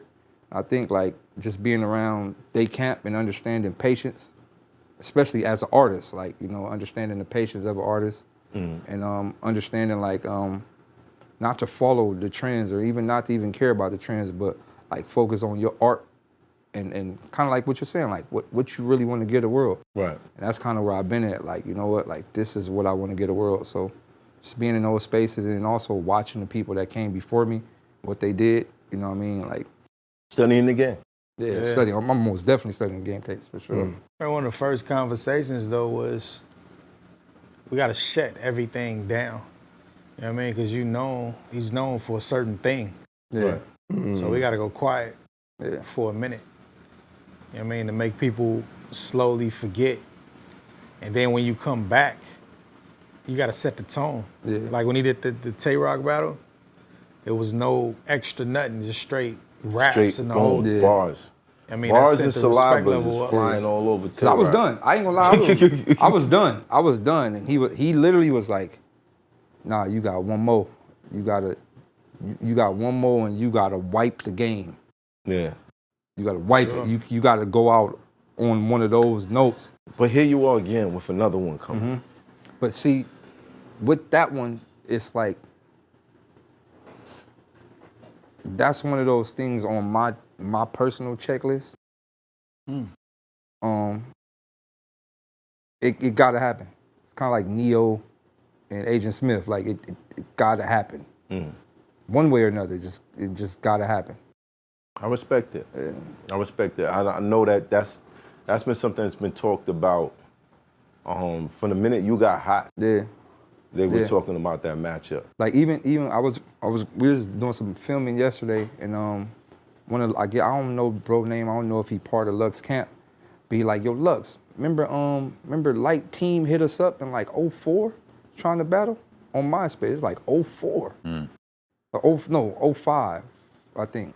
05. Like we was trying to do this shit back in 05. Wow. So it's been in the loop for a minute. Wow. I know this is gonna be one of the most intricate situations ever. You know what I mean? We're talking about two of the top pens in battle rap. And to be a top pen in battle rap, listen, you gotta be out of this world. You know what I mean? Like, I ain't gonna lie, I knew. Facts. There's gonna need to be a fucking documentary to decode this shit. Yeah, you know what I mean? I know it was like kind of serious when, you know, you got people like Erykah Badu, you know, like, yo, I'm waiting on that. I'm like, yo, you watch. You know what that sounds like? Jesus Christ. Whoever wins. Stop. Yo, Stop. this nigga Stop. here. Well, I'm glad you're feeling better. I'm glad you're feeling better. I just want y'all both my niggas, Lux and Light. So, Hey. like 50 said, once you get it, just let me know how it is. Memphis Bleep is back. Checklist is up to niggas. Yeah. There's a reason why. Upper echelon rap niggas, for sure. Don't help him. Don't do this. This my What guy. are you doing? So yo, the scum shit we did for you. Come on. And now this is happening. But yeah, it's crazy. Like, I didn't know that many people was tuned in until we started talking about it. And like the DMs just get crazy, like of people that I didn't even think We're was interested, watching. right? Yeah.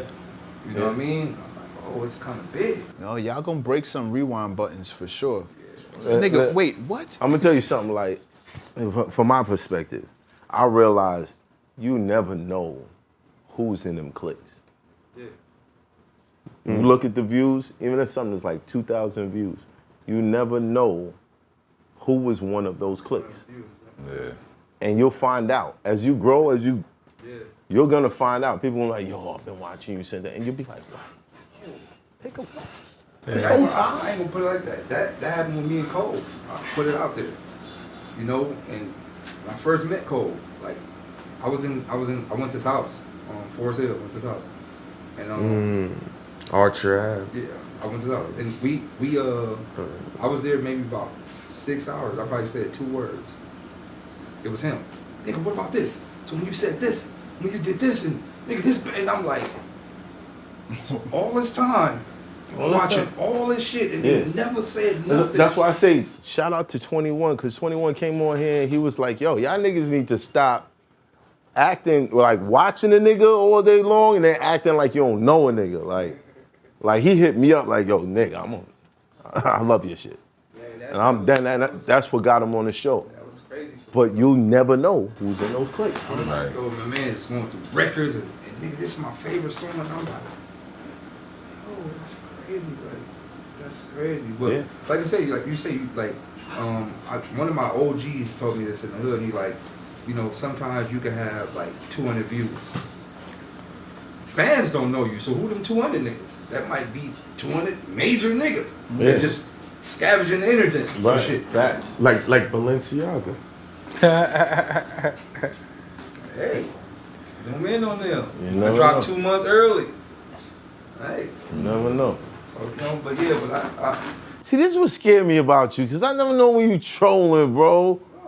I never know what come on, man. all the dates of these. Your timestamps is on The timestamps are there. I dropped these literally like 2 months before they dropped. The timestamps are there.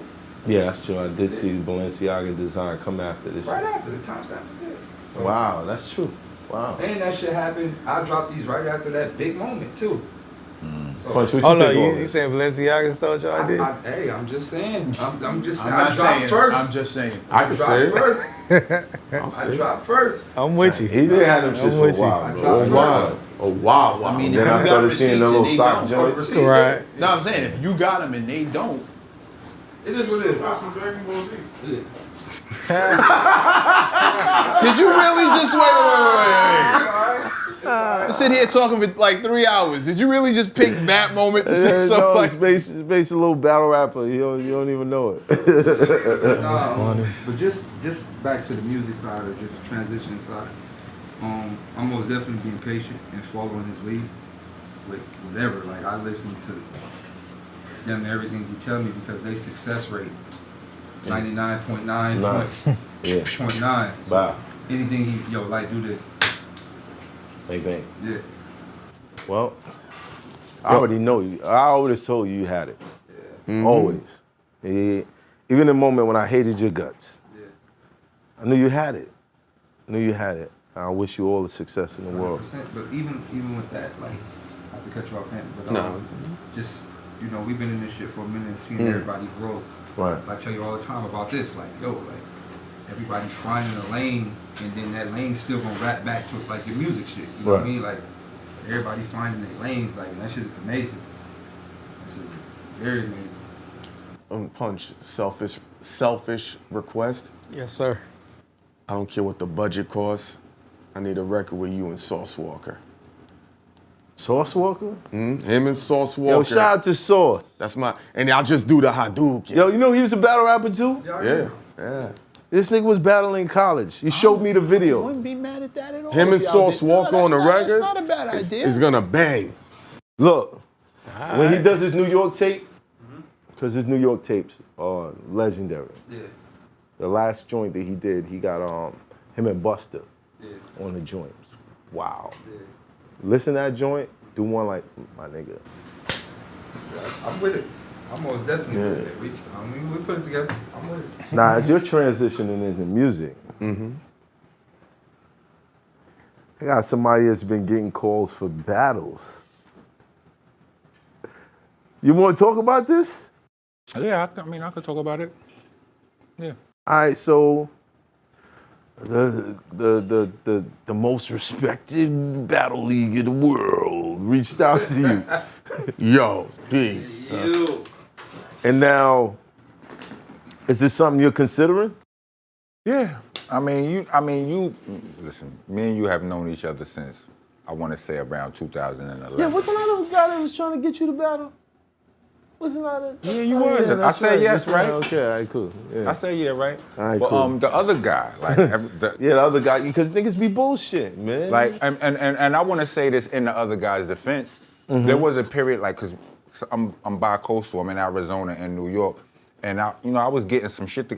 I took long initially. Right. You understand what I'm saying?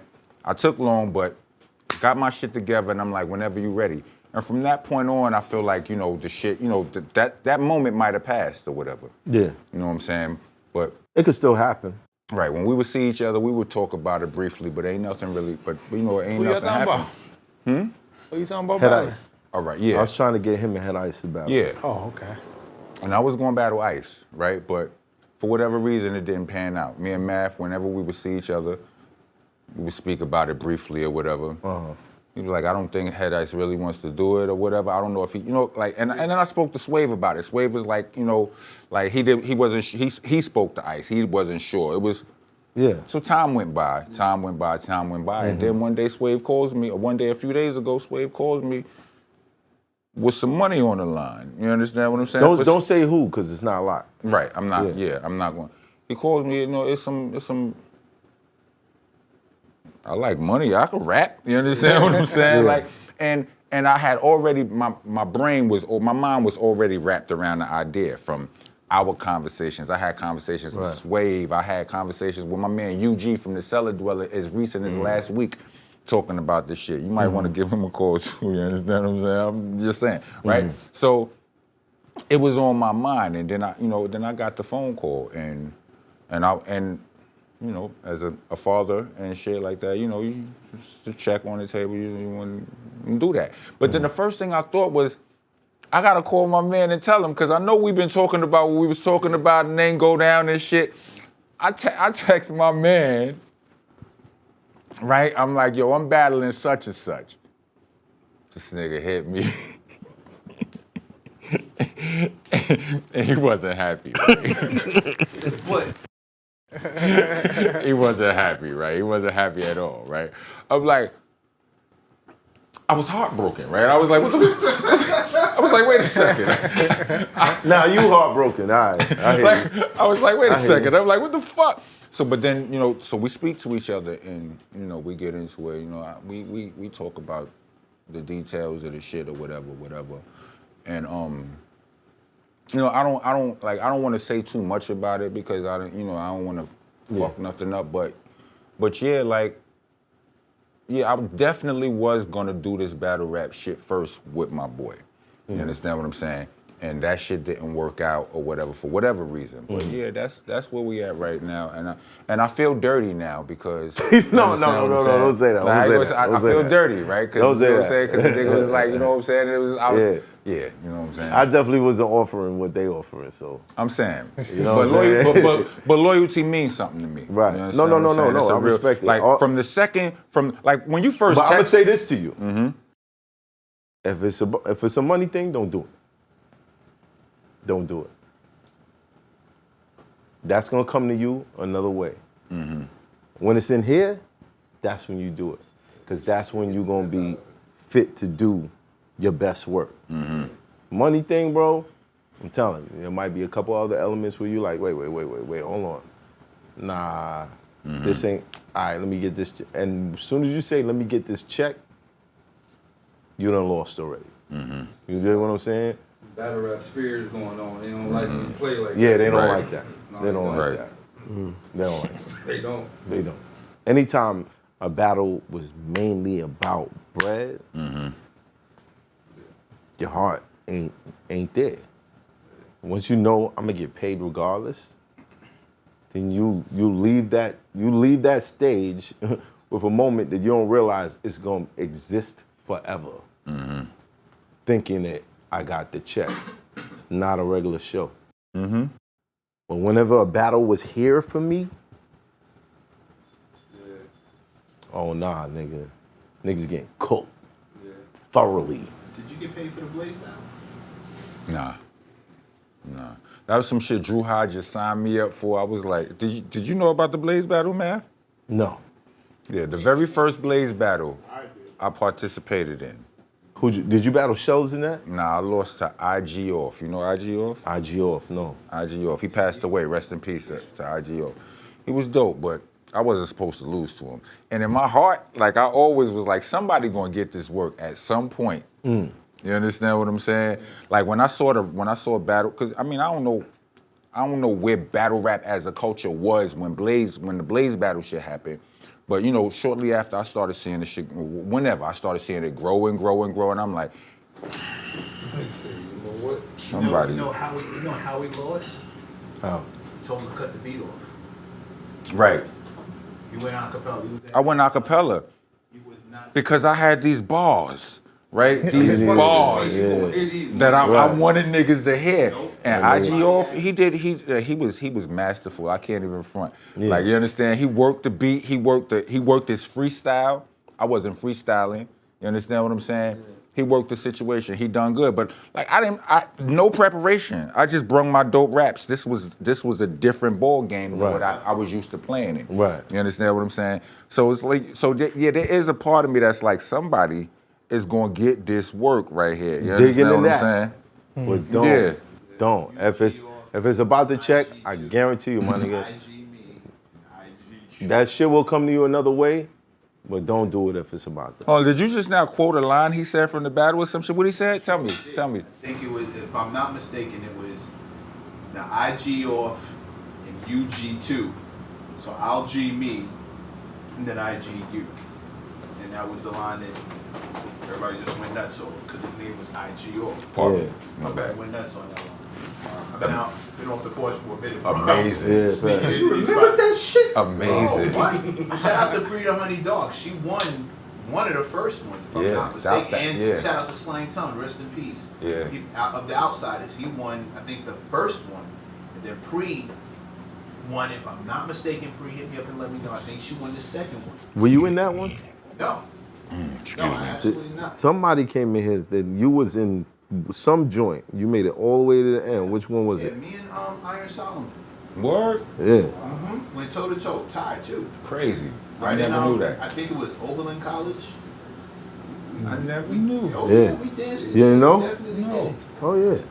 But shout out to Pre the Honey Dog. She had that Nah, whole line. Frida that Honey cracked me Dog up. is that's my homegirl. Like she took the baby pictures of my daughter when she was like she wanted them not to get into all the zodiac. She wanted them Capricorns. They could do everything. She could build a house for you if you let her and shit. Like she Fire. took the fire pictures and shit. You know what I'm saying? That's my Shout out to homegirl. Pre. Shout out to Pre. Wherever you at. Time to rhyme, And didn't Shia LaBeouf jack up like I was think, it? yeah. That was Shia LaBeouf, right? The white actor Yeah. was in the Transformers. Transformers and Rats, Yeah. and they was pre-raps. You He think you straight dissing me, jacked you the know you whole making shit. me laugh because you sound ridiculous, because you look ridiculous like Diddy and Drake. Like she was doing shit like that then, and was clearing niggas out.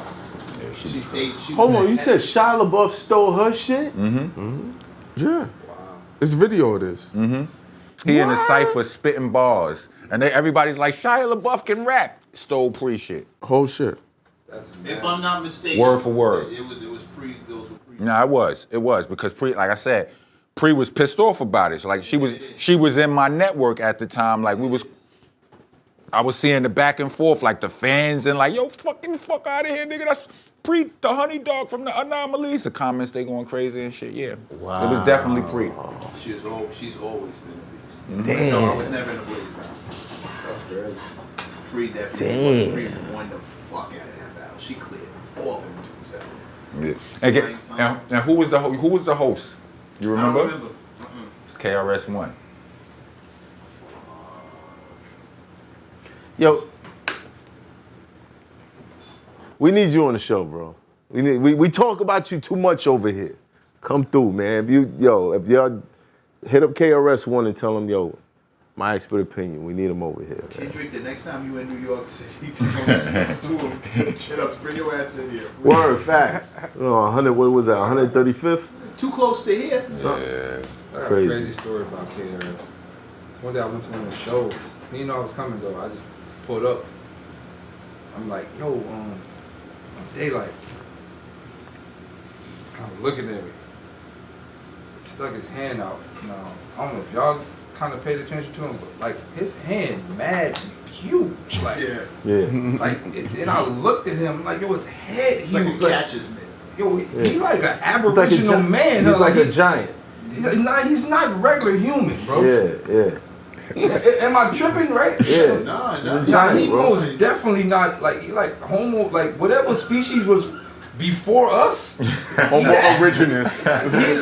No, I'm keeping it real, bro. Yeah. Like I'm just looking at him and I'm like, yo, he's like not regular size human. Yeah, he's different. It's that Bronx water. Bro, I'm telling you, I wasn't starstruck. I went to shake his hand. And his hand. My nigga, this shit was like over my whole hand. I'm like, yo, and then I looked at him because I never seen him in person. You know, and he don't look that big from the camera. He like 6'3", 6'4". But I'm saying like his features and everything is But like, it's just big. yeah. I'm like, yo, this is not a regular. He like from the dinosaur area. Like he like them type of people. Like he the last of something, my nigga. I'm keeping it. No, this is not a this. It's not a nothing. Yeah, it's just different. He's most definitely. He's the last of something. Yeah, I know exactly Like whatever what you mean, species Yo. created us, he's that. Yo, speaking of last stuff, man. Last words, man. Yeah, shout out to Viper Records. Y'all keep it pumping. Oh, Mechanism Mondays, tune in. Oh, and shout out to Core Mega. That new joint you got out right now with produced by Havoc, Essential. Shout out to Core Mega. Can't wait for the fucking album. Oh, No, go ahead. Wooga. There it is. There it is. Sean Bigger, man of God. Peace, everybody. Stay safe. New album Ether Rocks with Ron Browse is finally dropping on October 21st. You understand? I'm having a Halloween album release because I'm a monster and it's close to that. And I all like that. that. Ooh, You I understand like what I'm that. I like saying? that. And to keep it 100, my birthday 4 days after that on November 4th. So check me out, follow me, Rockness BCC on Instagram for all the info. And salute to all of the You got record with Billy Ons? With Billy Ons? Not written. Do I? I think I do. Yeah, I do. Y'all need one, man. Yeah, we need to You know, do he a be on real that one. monster vibe Yeah, too. yeah, Word. absolutely. Light. Room Full of Mirrors, man. Google that. aroomfulofmirrors.com. Go check out the joint I got with Punch. It's actually the first single that I put out this year called Storm Coming, featuring Punch. I'm the first nigga got a video with Punch. First? That's the first? First official music Wow. video. When's the album It's, dropping? I don't have a release date for my specific album, but A Room Full of Mirrors collective is out. It's out right now. No, for this album that you're doing with TDE? No, you ain't got it. No, I know. No, But you know the third single, you know who's gonna be on it, right? I don't know. Sauce yet. Walker. Baduism. Okay. We'll figure it out. Have her in the strip club for me, nigga. Yo, Wow. She with the shits. I don't think that record Badu like me. Last words. I met her one time. She looked at me crazy. Anyway, my bad. Continue. Oh yeah? She's looking at me crazy. I would love to listen, She man. ain't like none of them niggas. I'm serious. I would love to be in her presence, man. I mean, she dope as shit. She just looked at me like a pest. No, anyway, That's it's funny. I wish you would come. She could change my wardrobe anytime she feel like it. You ain't about to cologne. That's funny. You mean the perfume and the incense? You got it. Shout out to the whole TDE. Shout out to Room Full of Mirrors, DAYLYT, Itchy Bon Don, Lyric Michelle, Early Riser. And shout out to you guys, man. I appreciate y'all. Thank I you. mean, I love what y'all doing. Salute. It's Hoffa. Trapper turn smack rapper. Only smack rapper that you know is smack rappers. Got bars I can hang with the backpackers. Trap star, I don't hang with the backpackers. I'm in the hood with the work, you heard. Making fiends leave earth, you heard. Got your baby mama thirst, you heard. Feel the flow, nigga, throw it in reverse. This the wave you need to surf, you heard.